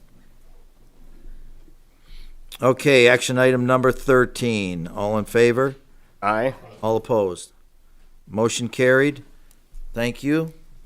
Next would be a discussion item. Margaret, why don't you start, and we'll go from there. This will be on, we moved the patrol resolution for management down to the discussion item, so everybody would understand before we vote on something here. So, I mean, I can start, I can walk through this, but I think that everybody looked through their packet, and it sounds like there were some questions or concerns. But the gist of this is, I had a conversation with our township manager when, during police commission, we were told that our command staff were going to begin doing road patrol services to assist in our low head count of our patrol officers. So our command staff have been doing that when necessary, and my concern was they are all at-will employees. They do not get those same accommodations that union patrol officers have. Nowhere in here is and this was written by the township labor attorney, just to clarify. He's not suggesting that they would have union rights per se, or, the union would be bargaining anything for them. What he's suggesting is that they be afforded similar rights of appeal as a patrol officer is. So that was my goal to do this. I want to make sure that they are covered in every way possible when they are doing these additional duties. So if there's questions on that, I'm happy to try to answer them. I do have some. I got. I don't have to go I got first, some though. comments. Go ahead, Jameson. Why don't you go ahead, or Margaret? I'm sorry, So I maybe don't fully understand the appeal process for the command staff, but it's my understanding if a officer, right, a patrolman, has a complaint filed against them, the chief of police will determine what kind of action will be taken, punishment, absolved, whatever. If the patrolman doesn't like that, he can appeal to the police commission. That's my understanding. correct. That is Okay. you So, guys are correct. You're If both there correct. were a complaint filed against, say, the chief or deputy chief, Derek would then take action against that individual or choose not to. And then that individual's appeal would come to the township board. That's correct. correct. So what we're doing is, instead of their complaints about them or grievances they might have coming to the township board, we're pushing it back down to the police commission. That would be correct. That is to explain it for the whole board, it is called the due process right. That is it's not only contractual, but it's in the department policies and procedures. And what we're talking about here is, and of course I had some questions from Margaret, that a command staff is asking for due process rights. They have a process rights where due process rights are more considered to an individual that is in a union as opposed to an at-will. The issue that I talked to today with Margaret is, I'm just concerned, and I really wish Doug maybe would have been here. I know you say he came from you, Margaret, but I need to know why he would feel that this due process right, this small area of what the union has, is better than what he has or more protection. It could be, but he's still an at-will employee. And I guess my concern is to give an at-will employee, it's not about Doug, it's not about Todd or Kevin, but when you give an at-will employee due process status, you're almost giving him a just cause issue, because in that, if you read that, the last couple sentences of the second, I don't have it in front of me, that's why I'm saying this. The second paragraph states that if it goes to the police commission, it's binding, which means that's it, it's done. And nothing against the police commission. If they want, I trust them. They make a decision, they make a decision. But any at-will employee here goes to Derek, and Derek disciplines them. Their appeal is to us at the board, which I believe it should be, because they're at-will employees. That's the way most at-will employees are handled. It goes up. Now, this one goes up to Derek, and then back, no offense to the police commission, but they are down. They are lower. And then you go back down to the police commission to make the decision, and that decision becomes binding. Not to say they become just cause employees, because they don't, but what it does give them a due process clause, just as the union has. Now, with that said, once again, I was involved in that. I worked the road for many years as the police chief when we had to work. I'm not sure. That's why I'd really like to talk to Doug and say, what is it that you're trying to accomplish that you feel you don't have, or what is not fair about the process that you have? Because if it's just in that, if you read this, the binding clause for a police commission to end it is really not how do I explain this? It's really not how an at-will employee is handled in any situation. They don't go back down, they move up, which is a fair and just area. And we talked about, we had a complaint. We went to the township board and they heard our complaint in the police management area some years ago. And that was our process. It wasn't our due process, because again, that term is mostly for union employees, because there's a whole amount of due process that you have to go through that you can't violate, or obviously, things are changed. So up to this board now, you need to think, do we want to give at-will employees only of the police department? I'm sorry, but I have to think of, I walk around this township hall, I'm here every day. And this has become a full-time job for me, but that's what I signed up for. But my point is, I'm in contact with all the other managers, and I count Teresa, obviously, and the finance director as a manager of the finance area. And I have to look at them and say, the police department will get a due process clause that you don't have. I'm not sure that's fair or just. So I really would like to talk to Doug. I wish he would have come tonight. So can I? Sure. This is not Doug. So I know we keep saying his name, and I'm really uncomfortable with it. Okay. This was Margaret. Margaret saw this. I considered it a gap. We talked about it in a study session at a police commission. I discussed it with Derek, and we then had a conversation with Brandon Fournier about it, the labor attorney. The language that is in here was created by Brandon. I reviewed it, Derek reviewed it. We felt that it covered what was missing, what we felt was missing. This was not Doug. So I don't want there to be any confusion. This was Margaret. Margaret felt there was a gap. Okay. I also want to clarify, it's not that I don't have concerns for other department managers. And you and I have talked about this.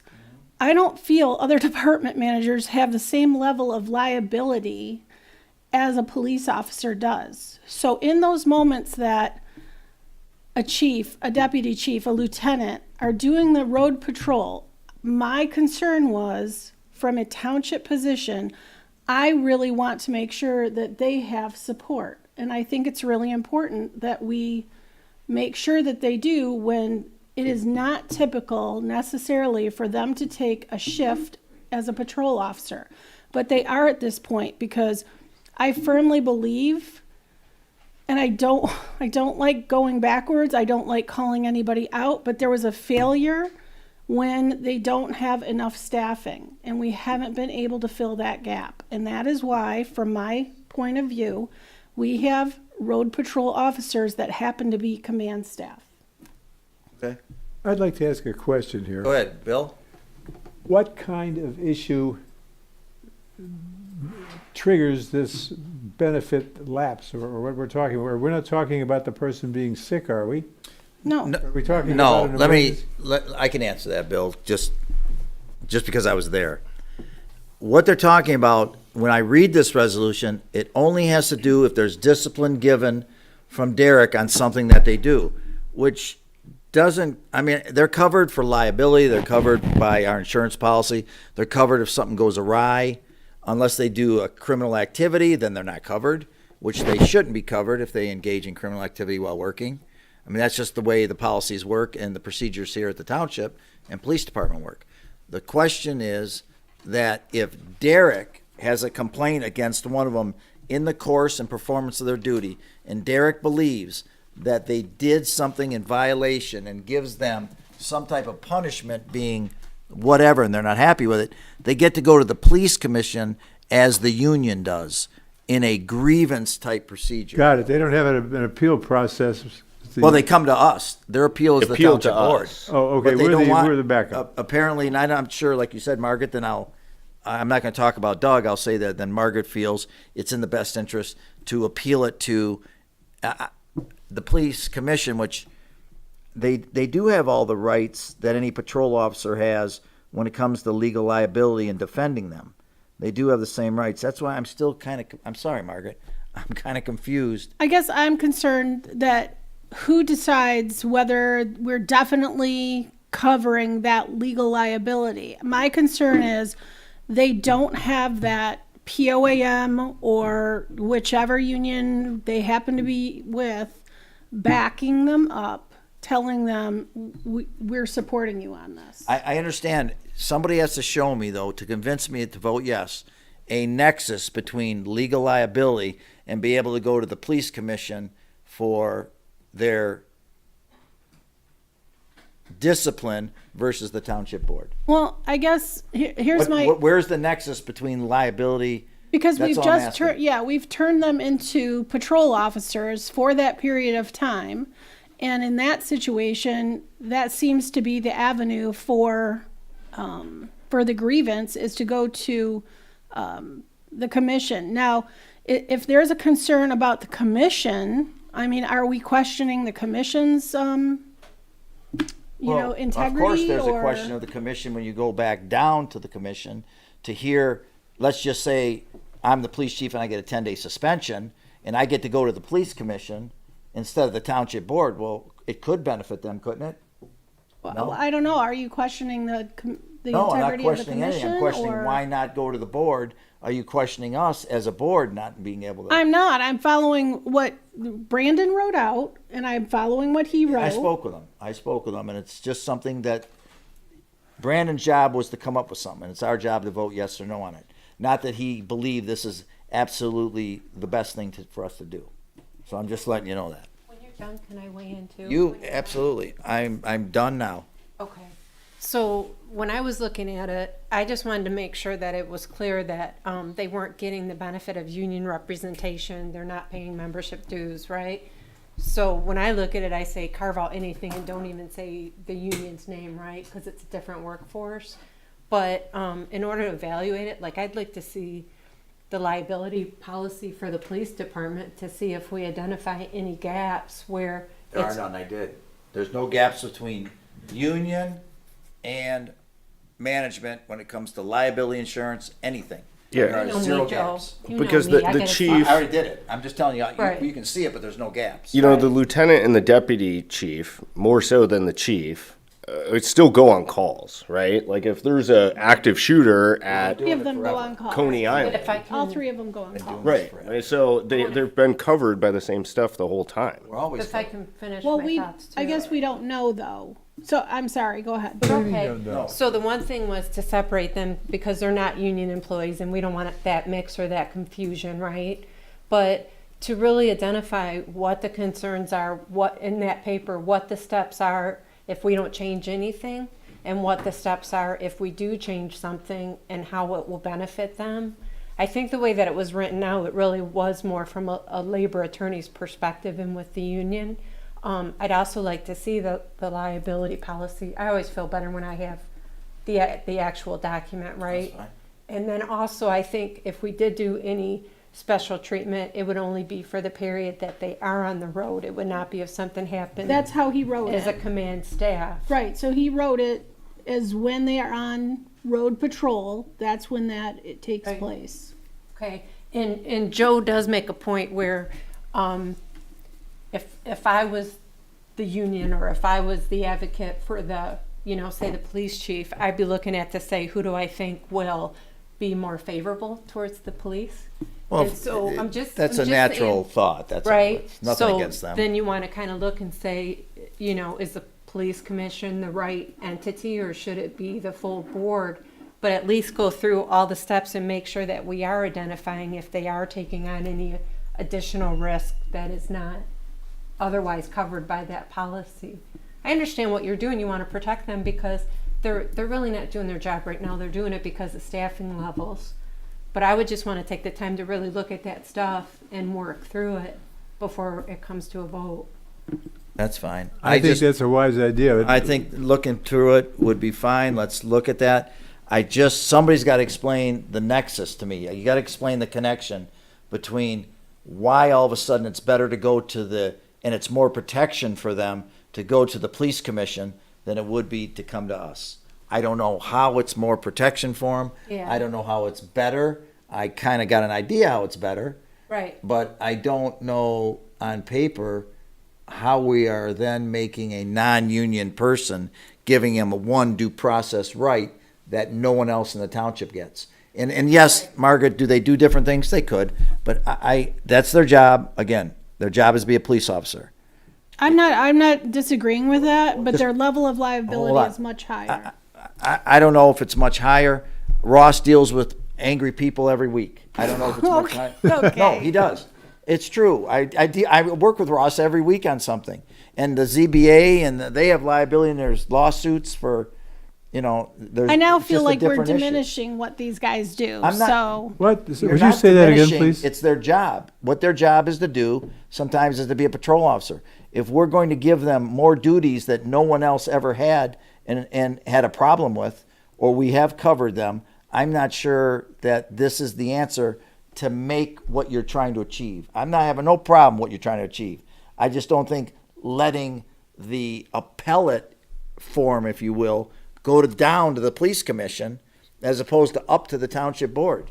Because if we're not happy, then they just get terminated, right? Joe, I think maybe, you know how when the fire department comes up and my voice raises and I get really passionate and I get like, in Derek's word, I'm kind of protective of the fire department.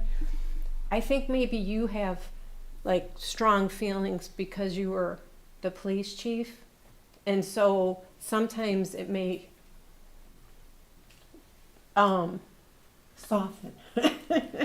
Well, I'm not. Like you're really passionate about it, just like I am with the fire department. I'm just telling you what this is all about, and just the truth. Well, We what- worked the road all the time, and we never had union rights and never asked for them, and we had no problem with the procedure. All of a sudden Right. now, it's broken, and they need to go to the police commission instead of us. We are in charge of all at-will employees, period. Right. I will vote no all day long for someone else to be in charge of our at-will employees on discipline. We Right. have the final say. I need to throw a shot in here if I could. A thought. I think she shot enough at me already. That was. I'm just soften. I do the It same ain't thing about with No, the look, fire no, department. I'm serious about I this do now. with the fire department. I admit it. I was worried. I mean, I'm not a lawyer, but I had to be cognizant of the law with a lot of what I did. And if a man is a lieutenant in the police department or the chief of the police department, and he is doing his duties of his employer and of the community out there at some night trying to reconcile a family dispute, the benefits that accrue to him under the law, as I understand it in general, are dead nuts on with what you're saying. They are. And the point is that the only difference is this appeal process. Now, Correct. you're doing the work of your employer. This is certainly, I think it's sometimes alluded to as a law of agency. You're the agent of your employer. It's not like a real estate agent exactly. You're doing something for them. And I would like to think that if we as a tribunal, as opposed to the commission as a tribunal, we would be fair and considerate of our chief or our lieutenant or our fire marshal, like they would be considerate of their sergeant. You see? I can't imagine a kind of an event that would the only experience I have on this, I mean, and it's a little bit wishy. There was a guy that was had been on the police force for 3 years or so, and he got into something that was like a family situation, and he had 2.3 seconds to make a decision, and he shot and killed this angry guy. He was sued. He won. There was an appeal. He lost. He sued. He won. They went to the United States Supreme Court, and after 9 weeks of debate, 5-4, he lost. He lost his job. It's tough being a police officer with these things, but what I'm saying is that we could debate this forever. I don't see, if it ain't broke, don't fix it, is what I'm feeling like. All right. Well, and it's only for discussion right now, right? So if Margaret wanted to come back with it written a different way, we would either have discussion again or a vote at that time, right? Like, we're not being asked to vote on anything tonight. True. That's just a discussion item, so we can do whatever we want. You're correct.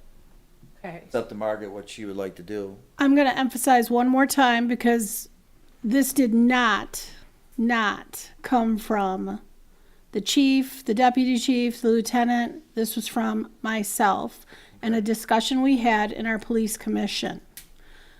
Nobody in the police commission should be considered not capable of being impartial if needed. However, based on the discussion, this is not something I guess I will bring back. However, you don't know something is not broken until it breaks. So if there were anything that were to happen, this is now, we've had this discussion.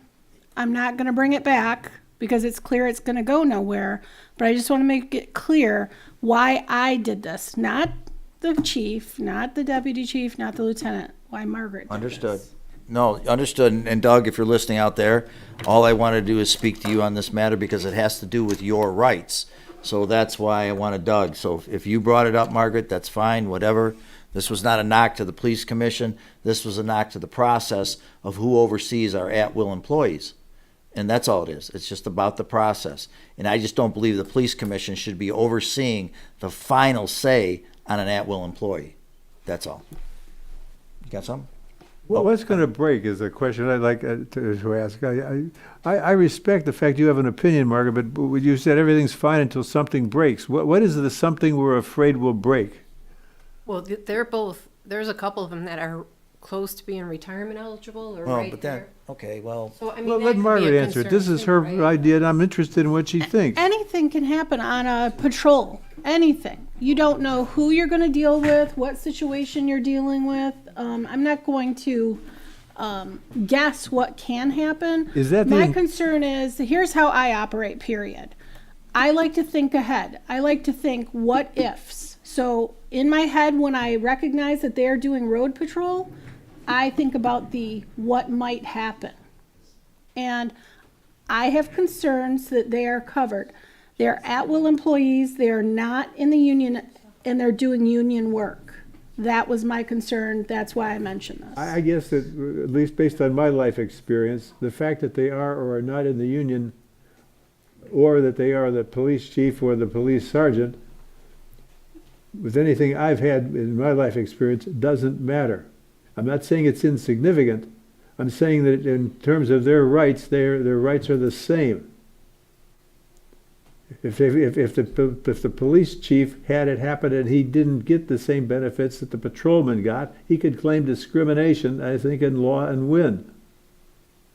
Yes, and he'd have to spend money on an attorney to do so. Well, the attorney would, well, No, we would provide an no, attorney. hold on. We're going too far into this. This is all, if you read this resolution, all it had to do with is if they're disciplined, and I confirmed this with the attorney, and he was 100% in agreement with me. If there's discipline from Derek to an at-will employee within the police department, it goes back down to the police commission, not to the township board. That's all my issue. I can't say yes to that. I can't let them handle our at-will employees when they work for us. They don't work for the police commission, per se. Well, and I think, I mean, I'm not for ceding any authority on these extremely important issues, right? So if we have a grievance, right, let's say one of our command staff officers on the police department roughs somebody up one night. They file a complaint. Derek reviews it and he's like, yeah, it looks like you roughed him up. 10-day suspension, no pay. Well, let's say the chief doesn't like that, or the deputy chief, whoever this command staff officer is. Not that I think any of them would do this. That then goes to the police commission for appeal instead of to Groseal Township for appeal. And I, for one, think that when you have an officer of that senior a grade in that high profile of a position, that the board needs to handle that, right? It's the same reason why we would determine the punishment for Derek, you know, if he were out beating people up in the middle of the night.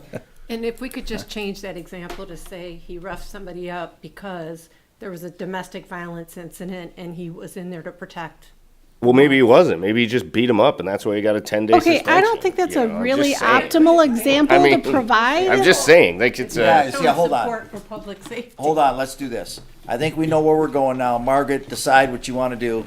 How it's written, it has to do with discipline only and not liability. There is nothing in there about liability. It's all about discipline and who hears it. And once they hear it, it becomes binding. That's all this has to do with. If you'd like to, I don't know what the rest of the board feels, but it sounds like if we voted tonight, let's just say this wouldn't pass. So if you'd like to change something or talk about something, I'm absolutely open with you. But I get it, you're frustrated too. As frustrated as I am about having a non-union individual get any due process union rights, it just doesn't happen that way. That's not how it works. So whatever you'd like to do, you can do and we can talk more. Or bring something back. It's just a discussion item, and that's where I'm leaving it at, based on the discussion. All right. All right, very good. Then anything else? I think we beat this pretty good. If you guys would do me a favor, you will be first. Yeah, after the clerk's report, and then you will be up next, yes. I'll be right back. Go ahead. I guess I am. Okay. So Bicycle and Pedestrian Advisory Committee will meet this Thursday. Congratulations to Nicole Summit on her confirmation tonight to BPAC. She comes from Microsoft as a project manager or a project coordinator. So I think she's got some significant experience that can really help BPAC out, especially on, events, social media, and our electronic facing, part of the commission. So I want to talk for a second about Islandfest. The first Islandfest we did after COVID-19, I think was in 2023. There was a bridge closure and COVID. And we estimated a throughput of 15,000 people on the fireworks night, which exceeds the population of Grosse Ile if you took every single person out of their house and made them stand out here on the airport, right? So people still came to Islandfest with a bridge closure and COVID, right?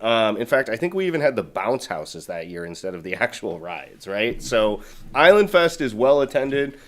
Are there going to be folks off island that are like, hey, we're not fooling with the bridge? Sure, right? We'll take a slight hit there. But I still think it's going to be a huge success. And I don't think we have anything to worry about in that regard. So regarding the bridge discussions we've had tonight and some of the stuff I've heard in the community, and if you hang out on Facebook at all, you see all kinds of ideas. And a lot of community members' ideas are good.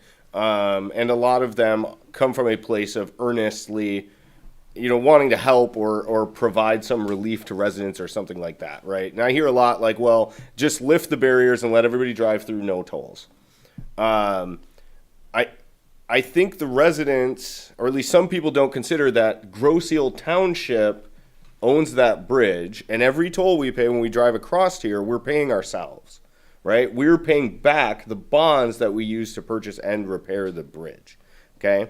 So if we do collect more money than we anticipated, which is unlikely, all that means is we pay off the bonds faster or we lower the millage that we placed on residents to help pay back the loan.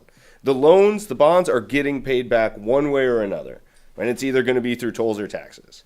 We are pot committed to this. 74% of residents said do it. So, and not to say that I'm not empathetic to people paying the bridge toll, right? I'm paying the bridge toll too. I got like 4 drivers in my house. So, but we're the other thing about the tolls is we've owned the bridge for a month, and for any business to, we're not a business, we're a government, I get it, but any business to replace another business and then immediately change and restructure how they charge or how much they charge or when they charge would be foolish, right? You have to operate it for a little while to see if there are areas where you can provide some relief.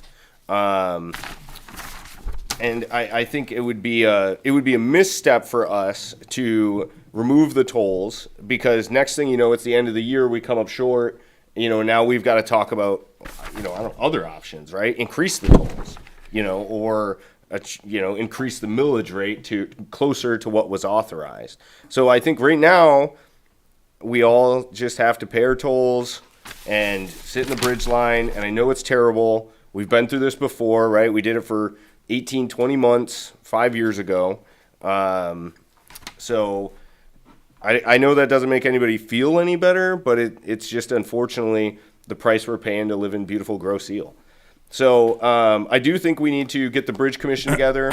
We'll get a public information package put together. I think that's important, right? The residents do have a right to know. And once the bridge commission is going, then we can do something. Then there'll be monthly financial statements, right? They in a public meeting that you can attend or watch on the TV.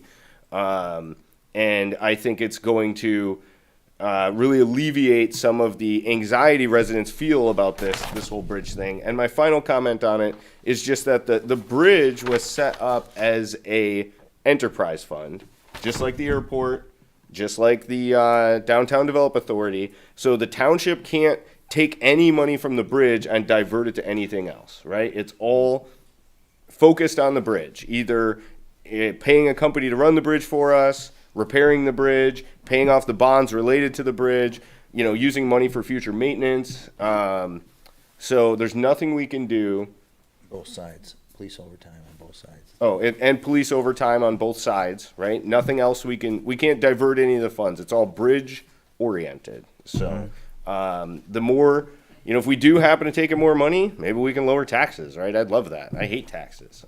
So, and that's all. Oh, wait, I got to talk about recreation.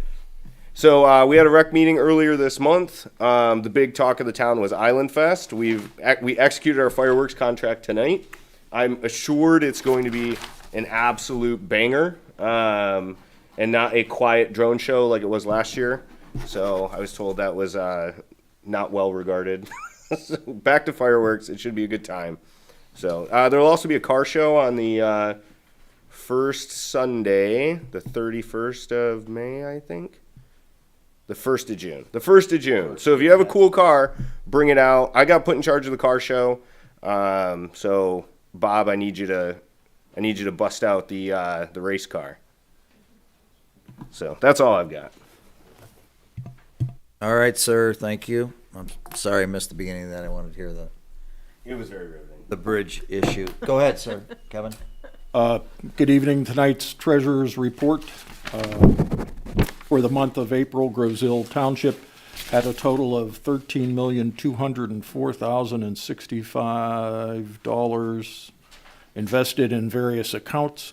These accounts generated a total of $37,637.20 in investment interest, with an average interest rate of 3.03%. The April investment report can be viewed on the Treasurer's section at grosseile.com. The Finance Office is working on compiling data and financial year-end reports for the upcoming annual audit. And in the Treasurer's Office, the unpaid 2024 property tax information has been sent to Wayne County. In early June, Wayne County will start sending out taxes due letters to property owners who failed to pay their 2024 property taxes. Interest is calculated per month, so it would be wise to pay as soon as possible. If your taxes are delinquent, please contact the Wayne County Treasurer's Office at waynecounty.com/PTA, or the phone number 313-224-5990. If you would like more information on paying late taxes and what your balance due is. The Treasurer's Office is still selling 2025 dog tags. Please provide a valid rabies vaccination when purchasing your pet tags. The cost of the 2025 pet tag is now $12. Dog park passes are also available for $10 for residents and $20 for non-residents. And that's... All right. Thank you, Kevin. Sir. Mickey, you are up. Okay. For Greenways Open Space Committee, there were a couple trees down in Meridian Woods, but Bill Stevenson and Ray Geis took care of those so that we got them cleared. For the Fire Commission, I just want to congratulate the new Fire Marshal, James Gatt. So the next Greenways Open Space Committee meeting is June 3rd, and the next Fire Commission is June 12th. And then I just wanted to mention that this Saturday at Sunrise Park, down at Grosedale Parkway in East River, they're going to do a cleanup for Sunrise Park to get it ready for the summertime.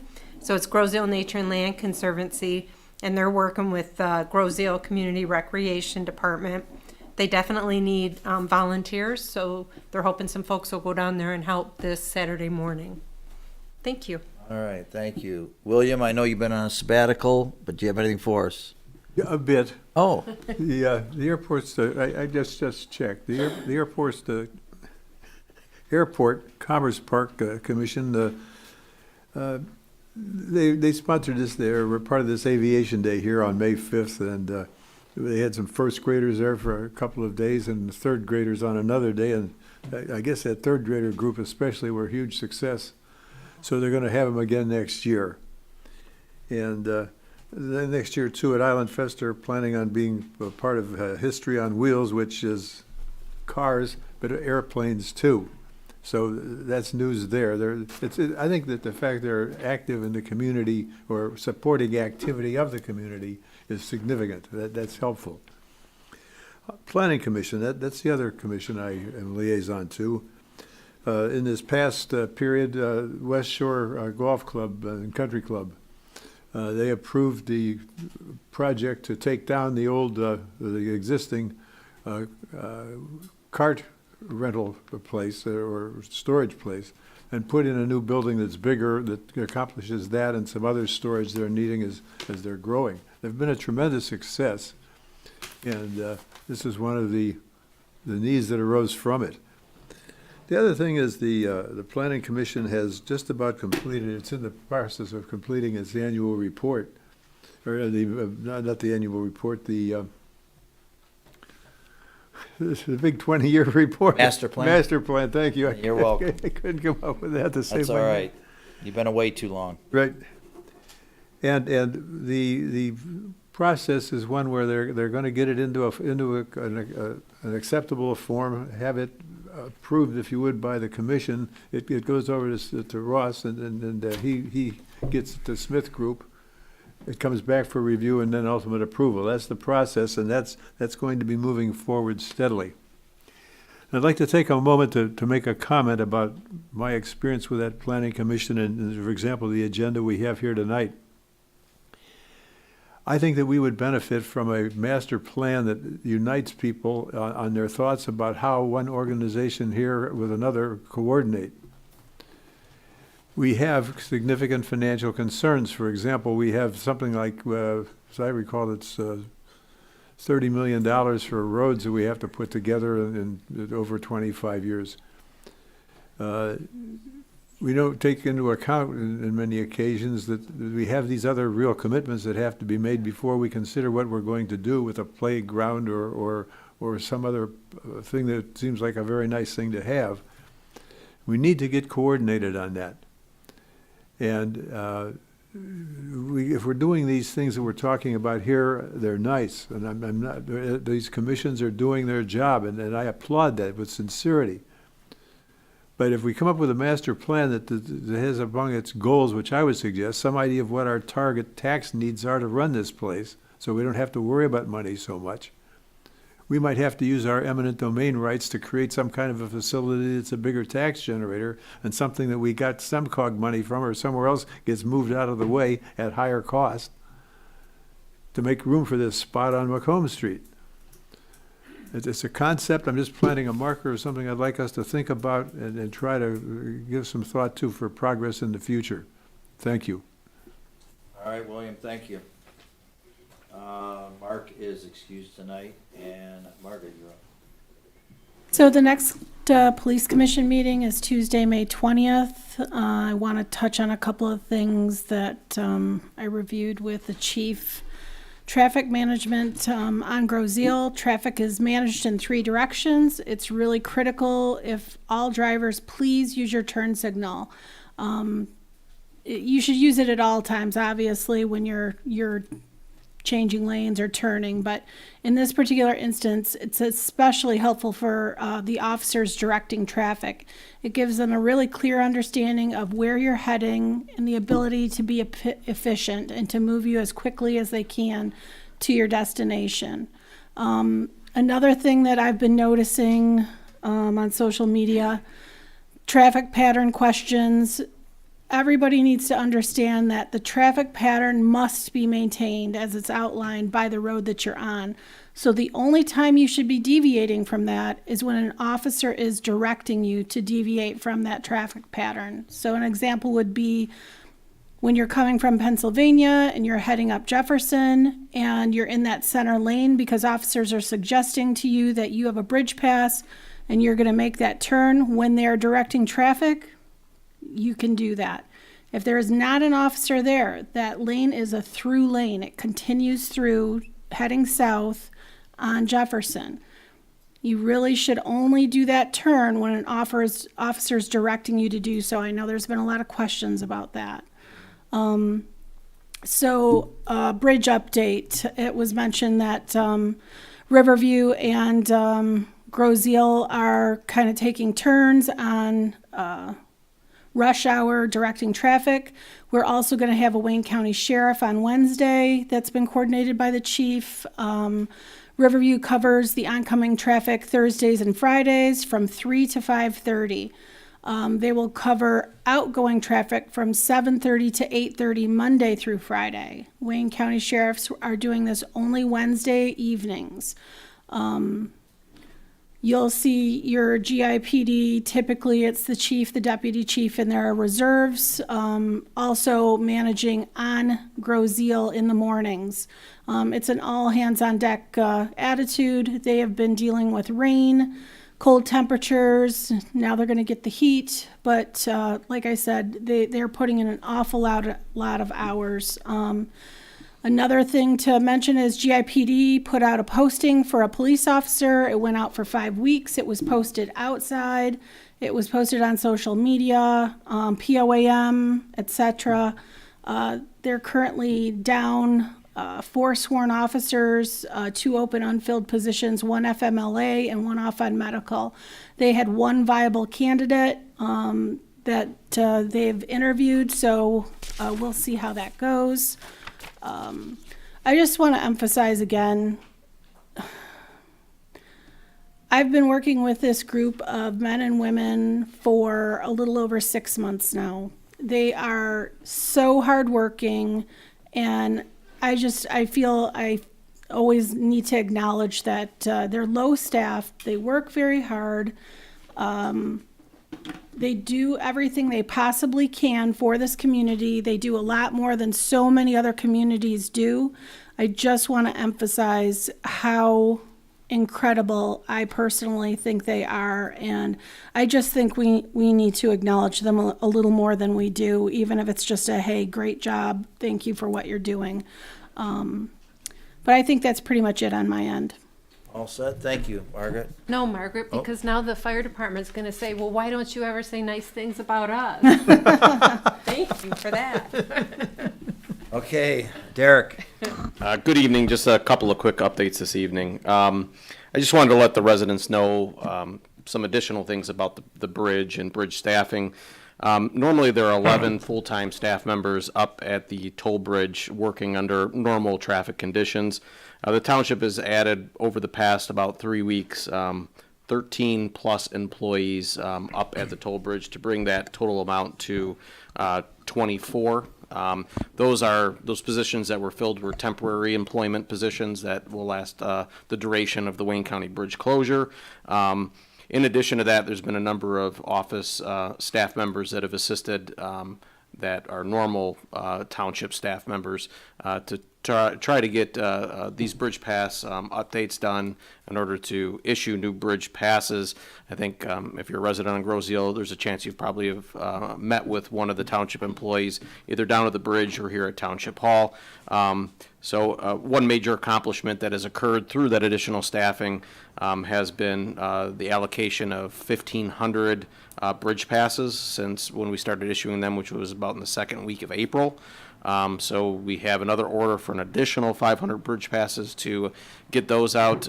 We have probably about 250 applications remaining that still have to be processed, but I just wanted to let residents know that the ones that are waiting for bridge passes, you know, it hasn't been for a lack of work on the behalf of the township employees to get those out, and I think those numbers indicate that 1,500 is a lot to be done in about 3 to 4 weeks.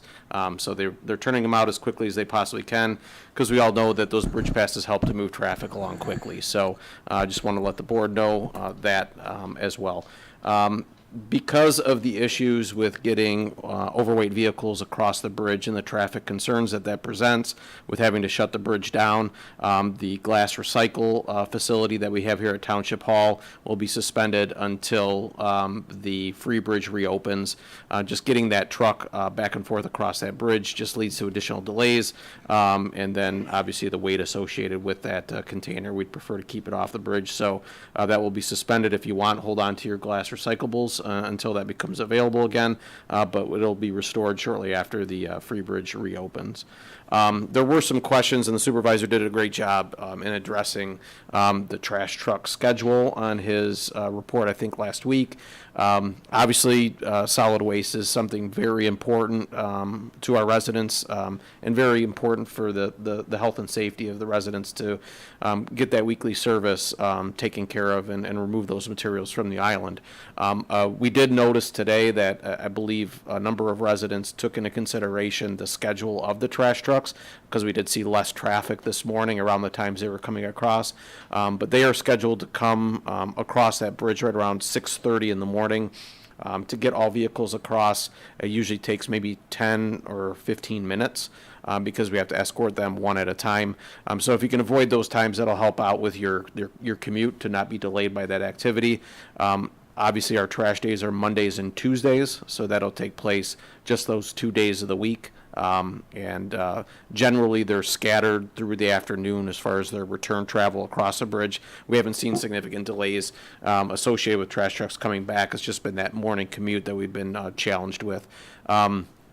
Priority brings those trucks in from a variety of different locations, a couple of different yards that they have. So I think that the question or the comment has come up, well, why don't they start earlier?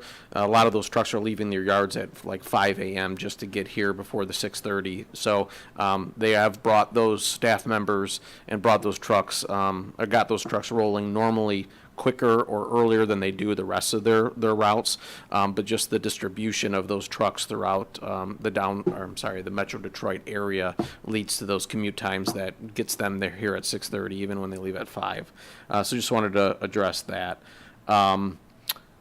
We are still looking, even though we have brought on board 13, 14 additional employees, if there are any college students that are returning that are looking for a month and a half to 2 months worth of employment, we are still looking for a toll taker or two to assist.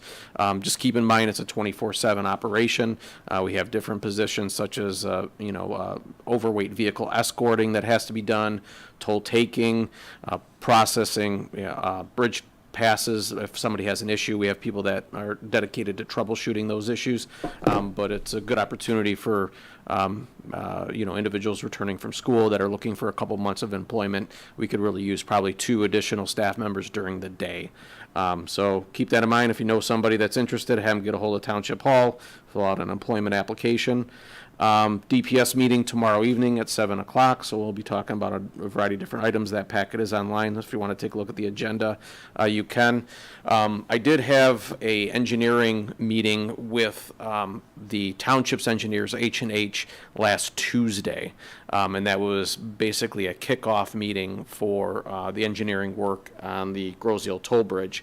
They have to review with a couple of the subs, because they have a couple of engineering companies that are working with them on some of the specific more detailed work or work that's specialized, like underwater inspections. And they're confirming those schedules with those subs. And once that confirmation is complete, they'll be able to provide to us a complete schedule of their anticipated work, but also construction. So the one we have online, I know that there's some novice aspects to that, but once that engineering schedule comes to the township, we'll post that on our website, and it'll replace the one that's on there right now, because the one we have now was outdated. Now that we have the engineer in place, and they are bringing forth all the realistic dates that we will now have based upon market conditions and work scope, we'll be able to put that on the website, and everybody will be able to review that.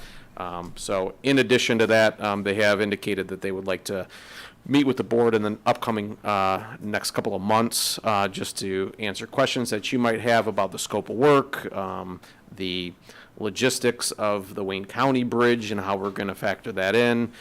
So that should be forthcoming once they get a little bit more information together. So that's all that I have. If you have any One questions. more, if you could. Absolutely. Yep. H&H did state that they said they want to come out. We asked them to come out since we purchased the bridge and then the closure of the Wayne County Bridge, obviously with more traffic. They're going to come out and do a cursory inspection of the bridge to make sure everything is correct. And if I missed, I apologize if you stated that. No, that's a very good point. So H&H is going to be in the area tomorrow doing some other work. What we did is we asked them to come out to the toll bridge and just give it a once-over now that we're a couple of weeks into the closure, just to make sure our asset is faring well. So we are staying within the guidelines that they have recommended and provided to us to make sure that that bridge stays solid and services the residents for these 2 months. And I think the supervisor is going to talk a little bit about that in his report. But we just want to make sure that she's faring okay and, that everything's important. Going well for us. Thank you very much, and I'm glad they're coming out to do that. It'll make us all feel better, and we wanted that inspection done. Just a cursory inspection to make sure that everything is correct in the load limits and where we're at. So That concludes thanks my again for report. everything. Thank you. Okay. Tonight, my report, obviously, there's only one thing on everybody's mind. It's the bridge, and I need to reiterate this. I need to talk about this again. We had a plan. We set up a plan to get people on and off this island. We have to do it in a certain way. We meet every night by phone or in person. Derek's been working 12, 14 hours up there, directing traffic just like the police officers. He's putting in time that he's probably never seen at Grosse Ile Township. This has become a full-time job for me, and that's what I signed up for, and this is what I want to do. So when I go to bed at night, I know that we did everything that day we can do to make this better.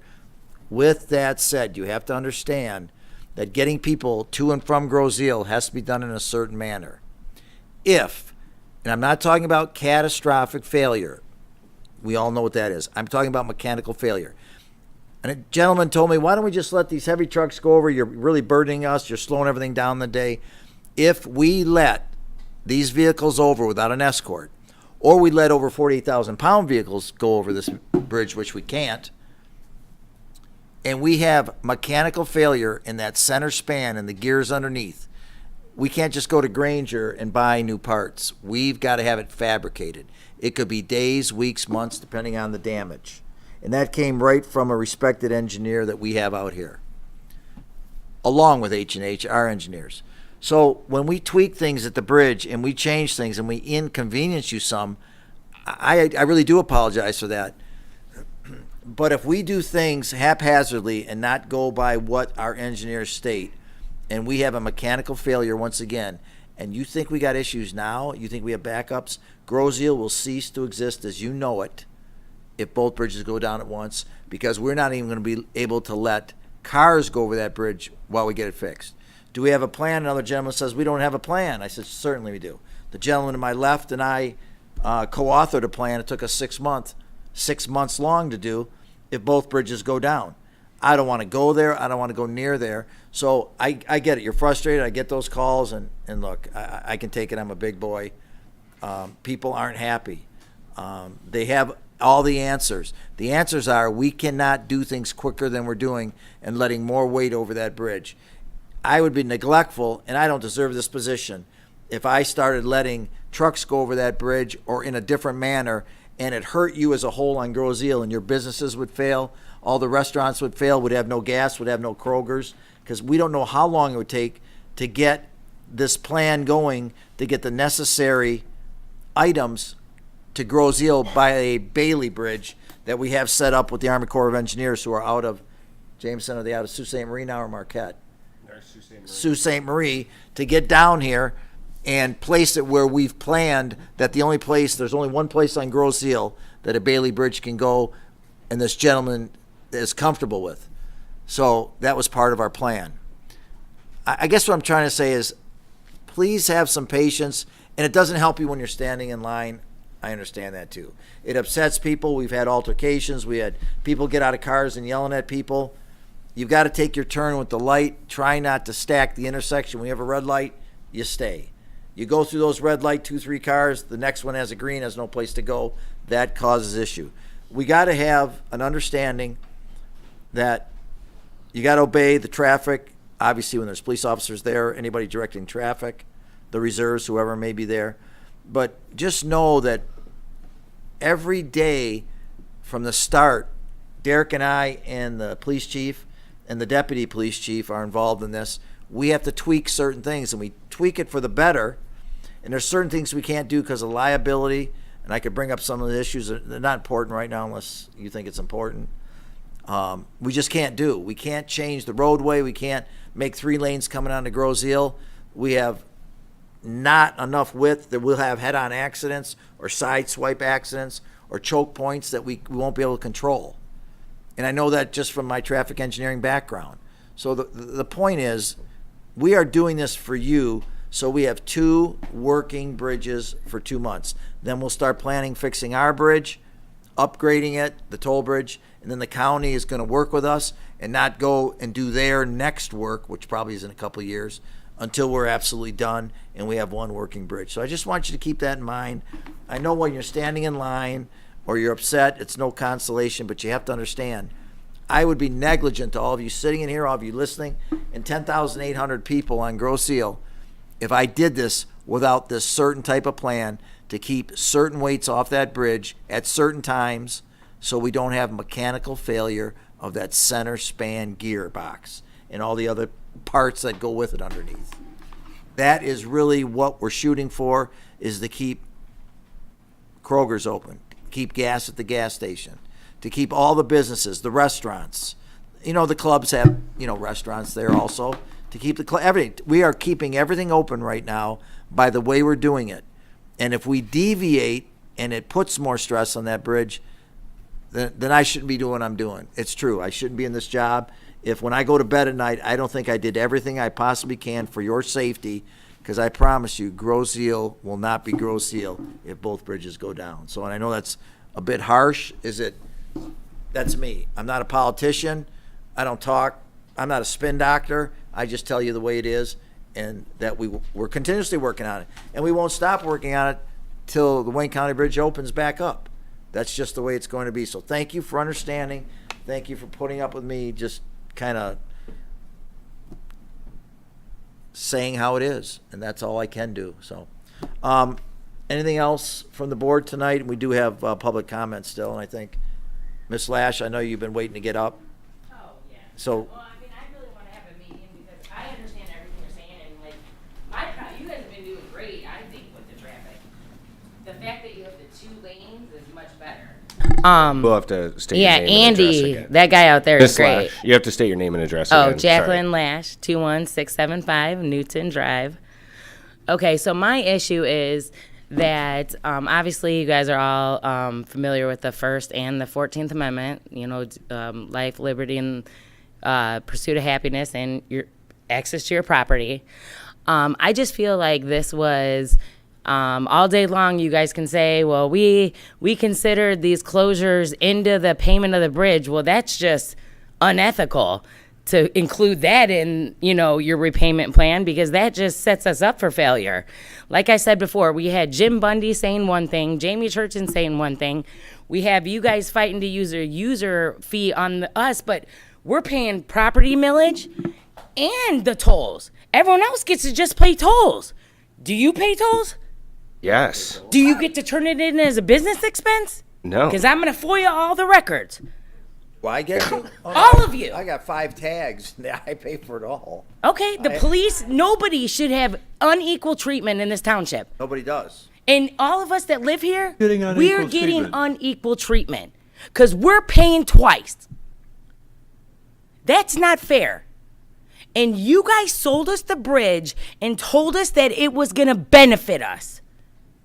There is no benefit right now. We're more angry at you than we are at Paul Smoke. We can't force him to do anything, but we feel conned.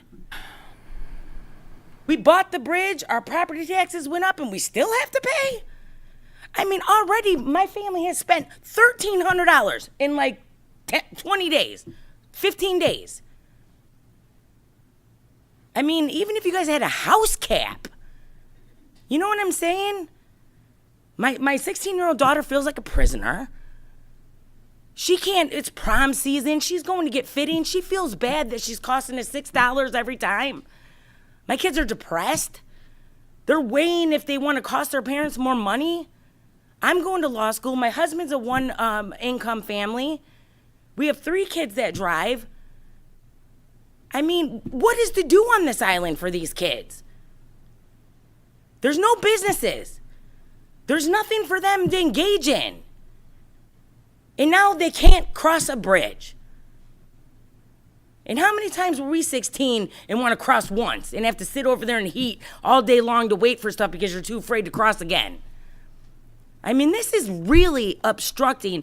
There's a famous quote that says, there becomes a time when the government, in all its good intent, tries to do the right thing. But at the heart of politics has to be the people. And when you put harm on the people, you are no longer representing the people. This is harm. And we're not asking to not pay tolls. We understood, even though some of us you got to remember, some of us are forced into this. We didn't vote yes. Some of the people on Grosse Ile, they're retired. They only have them and their wife. They're going off maybe 3 times a week. The rest of us are going off constantly. And we're angry. I don't want to spend $100 a day on tolls. I could go to Chicago. We're from Indiana. The Chicago tollway is less than that. The Skyway. I mean, so you can't tell me that you need all this money to factor into all this operation. Because your budget and your revenues don't even reflect an increase. It's 7.3 and 2024 was 7.1. Where's the revenue? I mean, we're not seeing anything here. Okay, well, I'm just saying, I didn't mean to be disrespectful. You're not. I love all you guys. Kevin, my kids love you.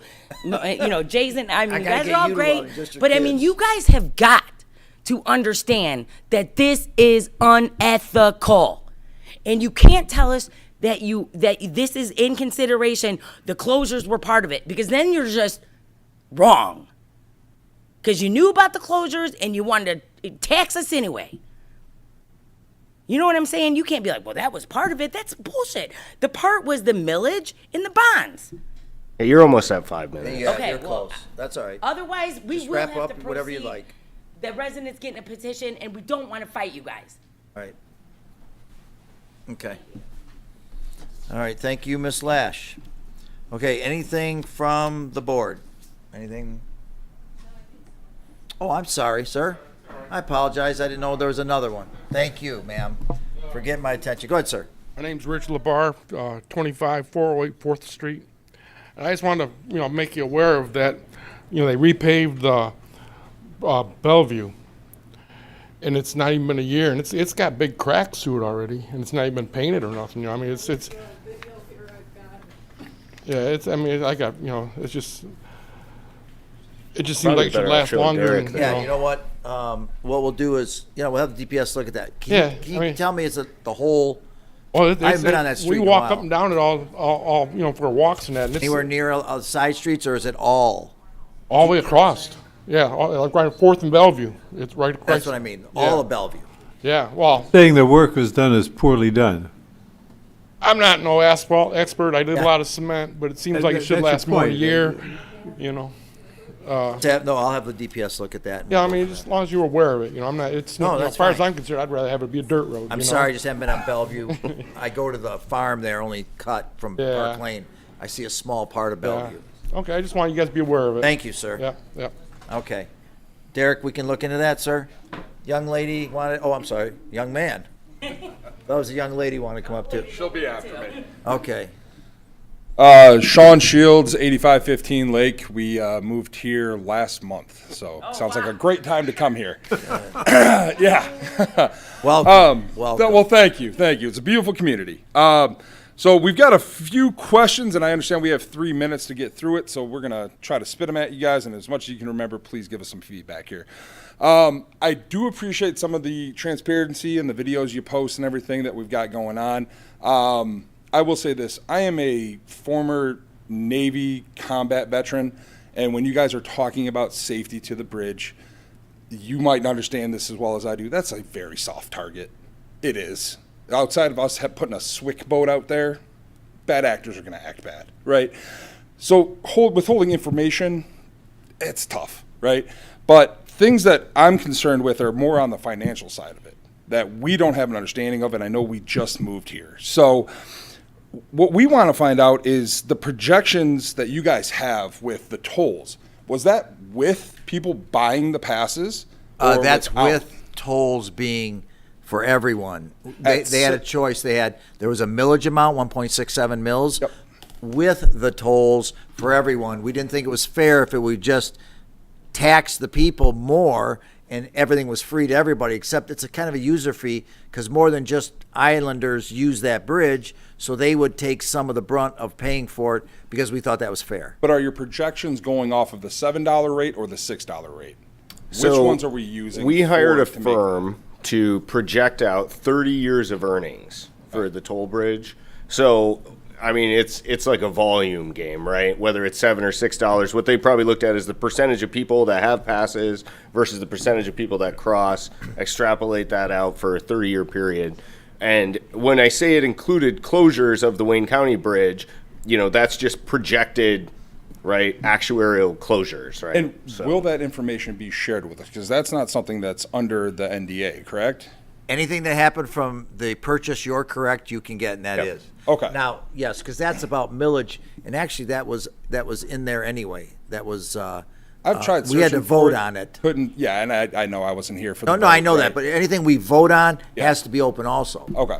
You know what I'm saying? Speaking of the passes, filed Monday after Easter. Haven't gotten a phone call yet. So Monday we're after Easter, Yeah, we're 4 weeks into from me filing for our passes. last name again? Shields, SHIELDS. Did you check back with them or no? So we tried to call, and I was getting busy signals, and then she tried to call, and we got no answer. Let me Just continuous.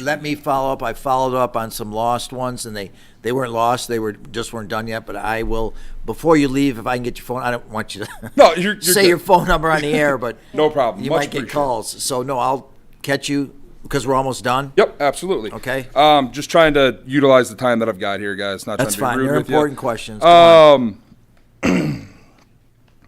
So once the committee is formed, will this information be placed on the township website so we can have I don't care if it's a tracker of how much until the bridge is paid off, so that we know. I mean, Yeah. that would go a very long way for. And our meetings will be open also, obviously, that you'll be able to see us discussing, what was made for the month, let's say, or what, because we're going to be a month behind when we get when they reconcile the accounts and everything. So you'll be able to see exactly what's made from day one. Okay, that's great. Something I really wanted to hit on, again, as a veteran, lived in Seattle for a while, and the way that the passes go out there, it's a much better way of what's being done here. You pay a yearly fee for it, right? And I think if residents, whatever that number may need to be to cover for the cost of the bridge, Yeah. that covers even when both bridges are open and we don't have a whole lot of high traffic going across the pay bridge, right? something along those lines, I think, needs to be looked at, because our family, I have 4 kids of my own. She has 2 of hers, and we blended and moved here. We've softball. We're leaving this island constantly. Baseball, when football season starts up. I coach high school football. I'll be back and forth all over this island. It adds up. Sorry if I'm going over here. No, just go ahead, wrap up what you need. It's important. Go Yep, ahead. yep.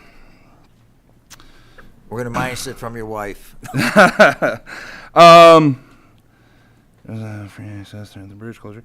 She'll ask a couple of these, but All right. another one that I wanted to, because again, I'm from Royal Oak, and the car thing, Islandfest, all that, in the name of safety, and I was looking forward to. We were going to have a party for our new house here, but if traffic's going to be that way, and we only have one choke point for emergencies, for anything like that, are we really acting in the best interest of the community members? And I get a financial cost of that, but are we going to helivac out anybody that gets hurt at the fair or something? We have a plan. happens? We have not had any trouble getting ambulances off Groseal at all. I'm telling you. Okay. I'm That's giving you it. my word. Okay. And I wouldn't have. If we had trouble, we'd be dealing with it somehow. Okay.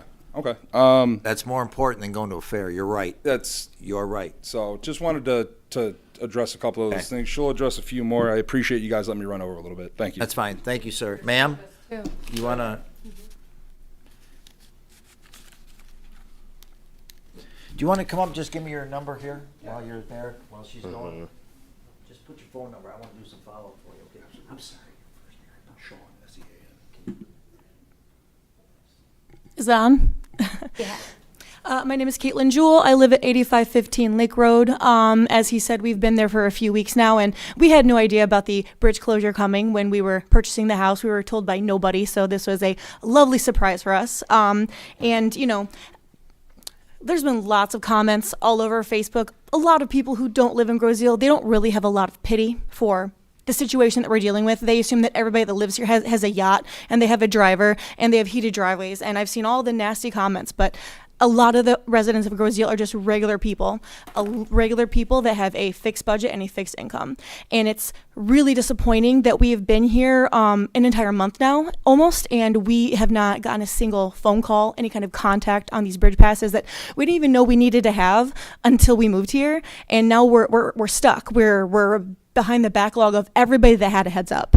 And it's something where that dollar away is going to save us a lot, because as he reiterated, we have multiple children in multiple sports. We both have jobs. He's still commuting back and forth to Warren, and I'm still commuting back and forth to Monroe, because we wanted to let our children finish out the school year in the school district, because there's only a few weeks left, and we're trapped here. You know, it's not just $7 a day for most families. Sometimes it's over 100. It could be a couple $100s a day, depending on how many people have to leave, how many vehicles you have in your family, how many people have to take separate vehicles. Unfortunately, we are a family of 8. There's not a lot of cars that you can buy that can fit everybody in one, so we have to take both of our vehicles no matter what. So we just would really like a little bit of transparency on what's being done with the process, or what we can do. Who can we contact? Because we've tried, and beyond trying to fight through the line during very busy, heavy traffic to get over to those booths and that are over there to kind of go in and ask our questions, we really would appreciate a little bit of help here as people who fell in love with this community, and we're very excited to become a part of it. And this is not the best first impression that we're getting right now of Groseal. Another question that we like to ask, and I am all over social media all the time and watching news reports, because the bridge closure really affects my life a lot. And unfortunately, I saw a news report where a news reporter had asked Wayne County Commissioner, Mayor, whatever he was, had asked if there was any plan for reimbursement for residents of Groseal for the tolls that were having to be paid because of the failure to use the tax revenue that we've been supplying to Wayne County to maintain the bridge. And he stated outright that there was no plan to reimburse residents of Groseal. So we were wondering if our lovely Groseal Township people have any plan to go to Wayne County and request reimbursement, because unfortunately we're double paying for this bridge to be worked on. We already paid for it and it didn't happen, and now we're paying for it again, and then we're paying for it again in the form of tolls. Our taxes were supposed to go towards maintaining it, and they did not. Where is the justice for the residents who are now suffering because of something that is not our fault. We did our part. We paid our taxes. And now we're being punished because other people did not do their part. And to have that in a news report, to have that go out for everybody to see, that just feels like we're being laughed at over a situation that we did not cause. You know, talking about opening up to class action lawsuits, to take that statement from the news clip right there is a big, huge lawsuit that Wayne County is opening themselves up to. We just, unfortunately, are very disappointed by the situation. We do appreciate that you guys are handling the traffic as best you can. We understand that this is not your fault at all. It's not anybody's fault that's living in Groseal. Nobody said, hey, don't work on the bridge, take our taxes and waste it.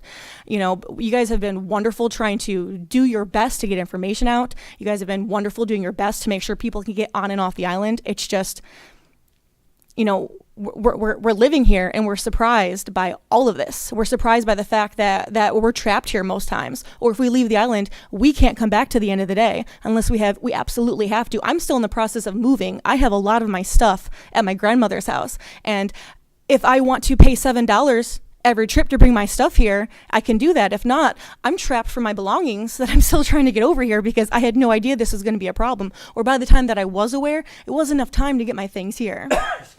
And really, as it's been stated before, there's nothing to do here. You guys just had a meeting about adding a playscape because there are none. There are no parks for the kids to go to. There's no restaurants that are open past 7 or 8 p.m. If you're getting home late from work and you need to go get dinner, well, you better hope you have something you can microwave because there is nowhere to go to get any of those things.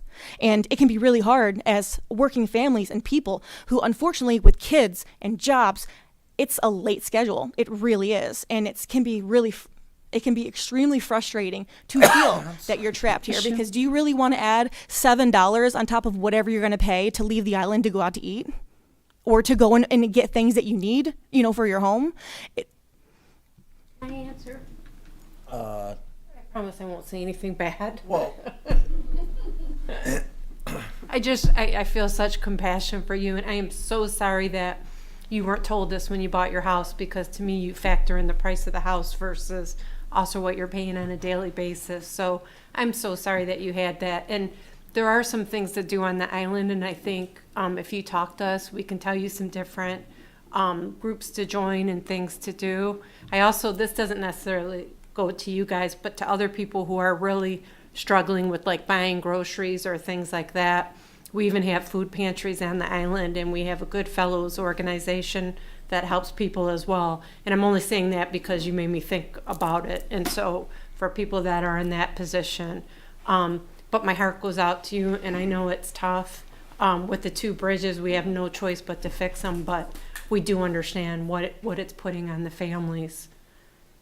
And as far as your bridge passes, if you know Joe, he'll be driving out there tonight to figure out what's going on with him. I'm gonna look into it. It's what I do, so. Yeah. I don't, that's a long time to. It would be very appreciated.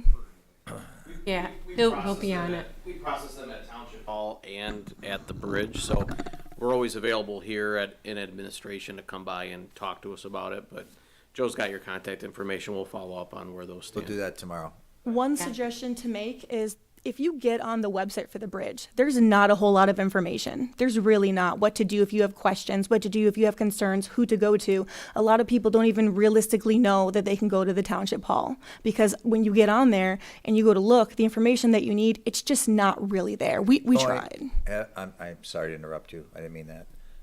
Have you joined our Facebook that comes out of the township?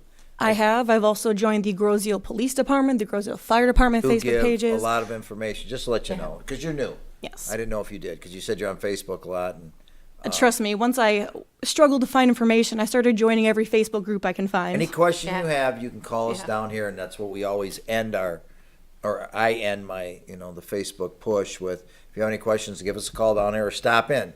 And it's nice if you have time sometimes to stop in. I always like doing things face to face. It just, when I go to get help, it seems to, I don't know, it's just the way I operate, so. It's just a suggestion to maybe have somebody look over the website or maybe ask residents or people what information they'd be looking for to make sure that it's on there because I am chronically online and it frustrates me when I can't find information. Well, and thank you for that suggestion. I mean that. Thank you very much. Thank you. Thank you. Anybody else from the audience? Would anybody, oh, Bob's there. Bob, Frank, Bob?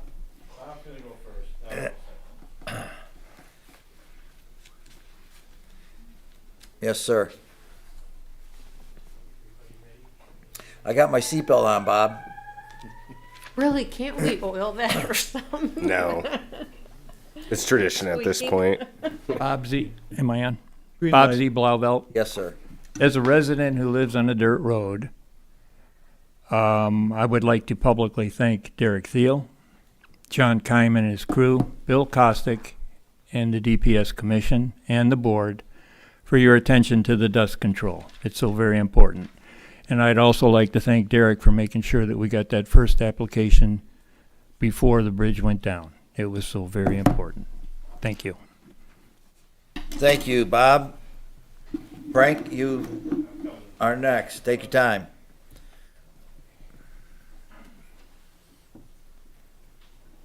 Hello, board. Frank Gerner, Blauvelt Drive. Joe, Jameson, Derek, and Brian, not to put you guys on the spot, but you guys are from our old board that was here when I first came on the island. And I know the bridge is a beating horse that we just keep beating and beating and beating and beating. We are so quick to buy this bridge, and now we have this $59 million that's got to be paid to fix it. We done spent $21 million as far as I know of on the first bonds that we got, $14 million for the purchase, and Not 59 to fix it, just so you know. It's in the third. 59 was the grand total. That's okay. I just So wanna we make were sure. never told, only in the meetings that we went to, that after we buy the bridge, we can tell you why we need that money. Now we've got the bridge.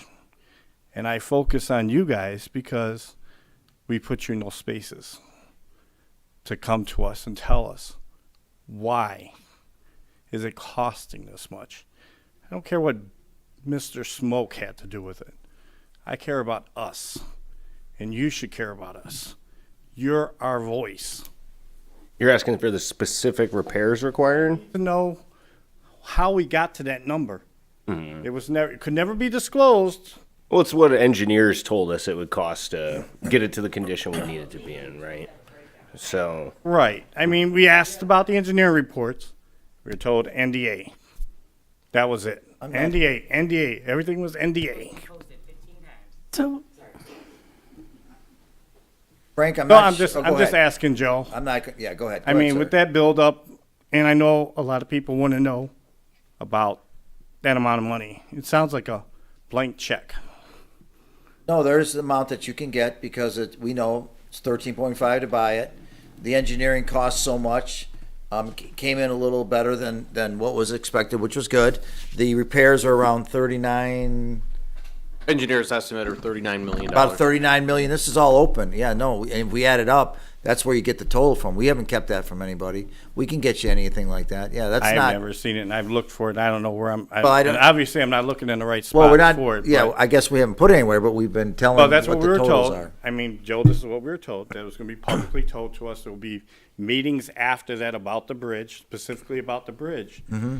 And since the bridge is open and we bought it, there's been no public meetings. And I understand there's a commission trying to be put together. It is. Yeah, it's in the process now. It for the- just, it's like juggling. Okay. Yeah, I know. I drive by there and I see the chief and the deputy chief and lieutenant and. I mean, Frank, I I always can talk get to those him. numbers if you want me to add up the total to what we came to. I can get those and what they're for. Okay. If that's what you're asking. I mean, Yeah, it's- I mean, I That's- believe everybody needs to know, just not me, but I mean, we're asking for this amount of money, and it just sounds like, I don't want to go back with the old board. I just think when we voted for the new board, everyone said transparency, we're going to be fighting for you, and I just don't see it. Okay. I just don't. I'm sorry. you don't have to be sorry, Frank. Yeah, don't be I mean, sorry. You call it how you Yeah. get to air your grievances to your government, right? So you call it how you see it. And I'll get you those numbers, Frank. I'll get your phone number after. I think I have it though already, but let me get it from you. And those numbers all add up, and we've never hidden the total amount. 50. When you add everything up, 58 and a half. it was it come up to? Yeah, I think I don't have it in front of me, obviously. It's in the Frank. documents I mean, online. I wasn't prepared, so we're looking at, the total of 50, let's just say I just 59. remember the voting. Yeah. This is going to be our bond. This is what we're going to. We weren't gonna go any higher than a certain amount. 1.72, 1.62, whatever it was. But for the I totals understand to fix, to repair, the engineering, and to purchase that was always open. And I think we've talked about. It Sorry, was I never don't know if open. you- It was just a number. We were only told 59. We weren't even told the amount of the bridge, how much it cost. The breakdown's been online for quite a while now. The new, not before we voted. It was never produced. The purchase It price? was no. No, the We asked how breakdown- much. No, we asked no. how much the bridge was costing. We No couldn't- one would it ever was part tell of the us. Correct, NDA, that was right? part of Thank the you. NDA. Thank you. But it's Until we available purchased now, is what, That's what I'm saying. no. Hold it's on, hold not. on, You, hold you on. need to be recognized to speak. in Hold here. on, yeah, That's hold fine. on. We're getting too much on this. Let me explain this to you. Frank, I'll get these numbers. Until we purchased the bridge, we couldn't tell you about the 13.5 million. you. Because now it becomes open because we did it and used your money. So But every- that's what I'm saying. I will get that for We're you. probably over 3 minutes now, but I'm just saying. All right, it's the important. thing is that before the bridge and before we voted to Yeah. get it on to buy it. We showed you the couldn't total tell of the us anything. millage. We just said 59 million. We said, okay, Yes, well, how but much we is the bridge? separated that up, and we weren't gonna pay over a certain amount for the bridge. And until we purchased it, that was in the NDA. Correct. And that's where we're talking about the non-disclosure agreement. We've given anything out, we're gonna get sued. Correct. I Period. understood that part of it, but then it was like, as soon as we get the bridge and we own it, we will disclose to you. And then first thing we knew, there was bonds being bought or Right. sold. We had to wait for those bonds to be sold, I think, in February. That was for our And it engineering, says and we're the gonna next do group of engineering and bonds. purchase. Right, and then we stated the next group of bonds will be for the repair. Repairs, correct. Yeah. But there was never amounts. There was just, this is what we paid for the bridge. So really, we didn't know how much the bridge cost until you told us when those bonds were I will get proposed. those totals for you, just so you can see it. And keep in mind too, some of the stuff, they're estimates. So for example, it was 13.5 million. We know that for sure. We bought the bridge, right? The engineering was estimated at $8.5 million. It ended up coming in at, I think, $3 million. So there is a difference there. The actual construction work is estimated at $40 million. Until we actually bid that, we won't actually know exactly what it is. And that's why we explained we kind of did the two different bonds, is so that we would bond only what was necessary, not Right. what I was understand that. estimated. So some of the stuff that Joe will give you, they are still estimates. We know what the purchase price is, we know what the engineering is, but we don't quite know what the construction cost is gonna be. We're working off an estimate that was provided by the engineers, so. Right, and we couldn't get that information prior to the purchase of the bridge when we asked how you got to that number of $59 million.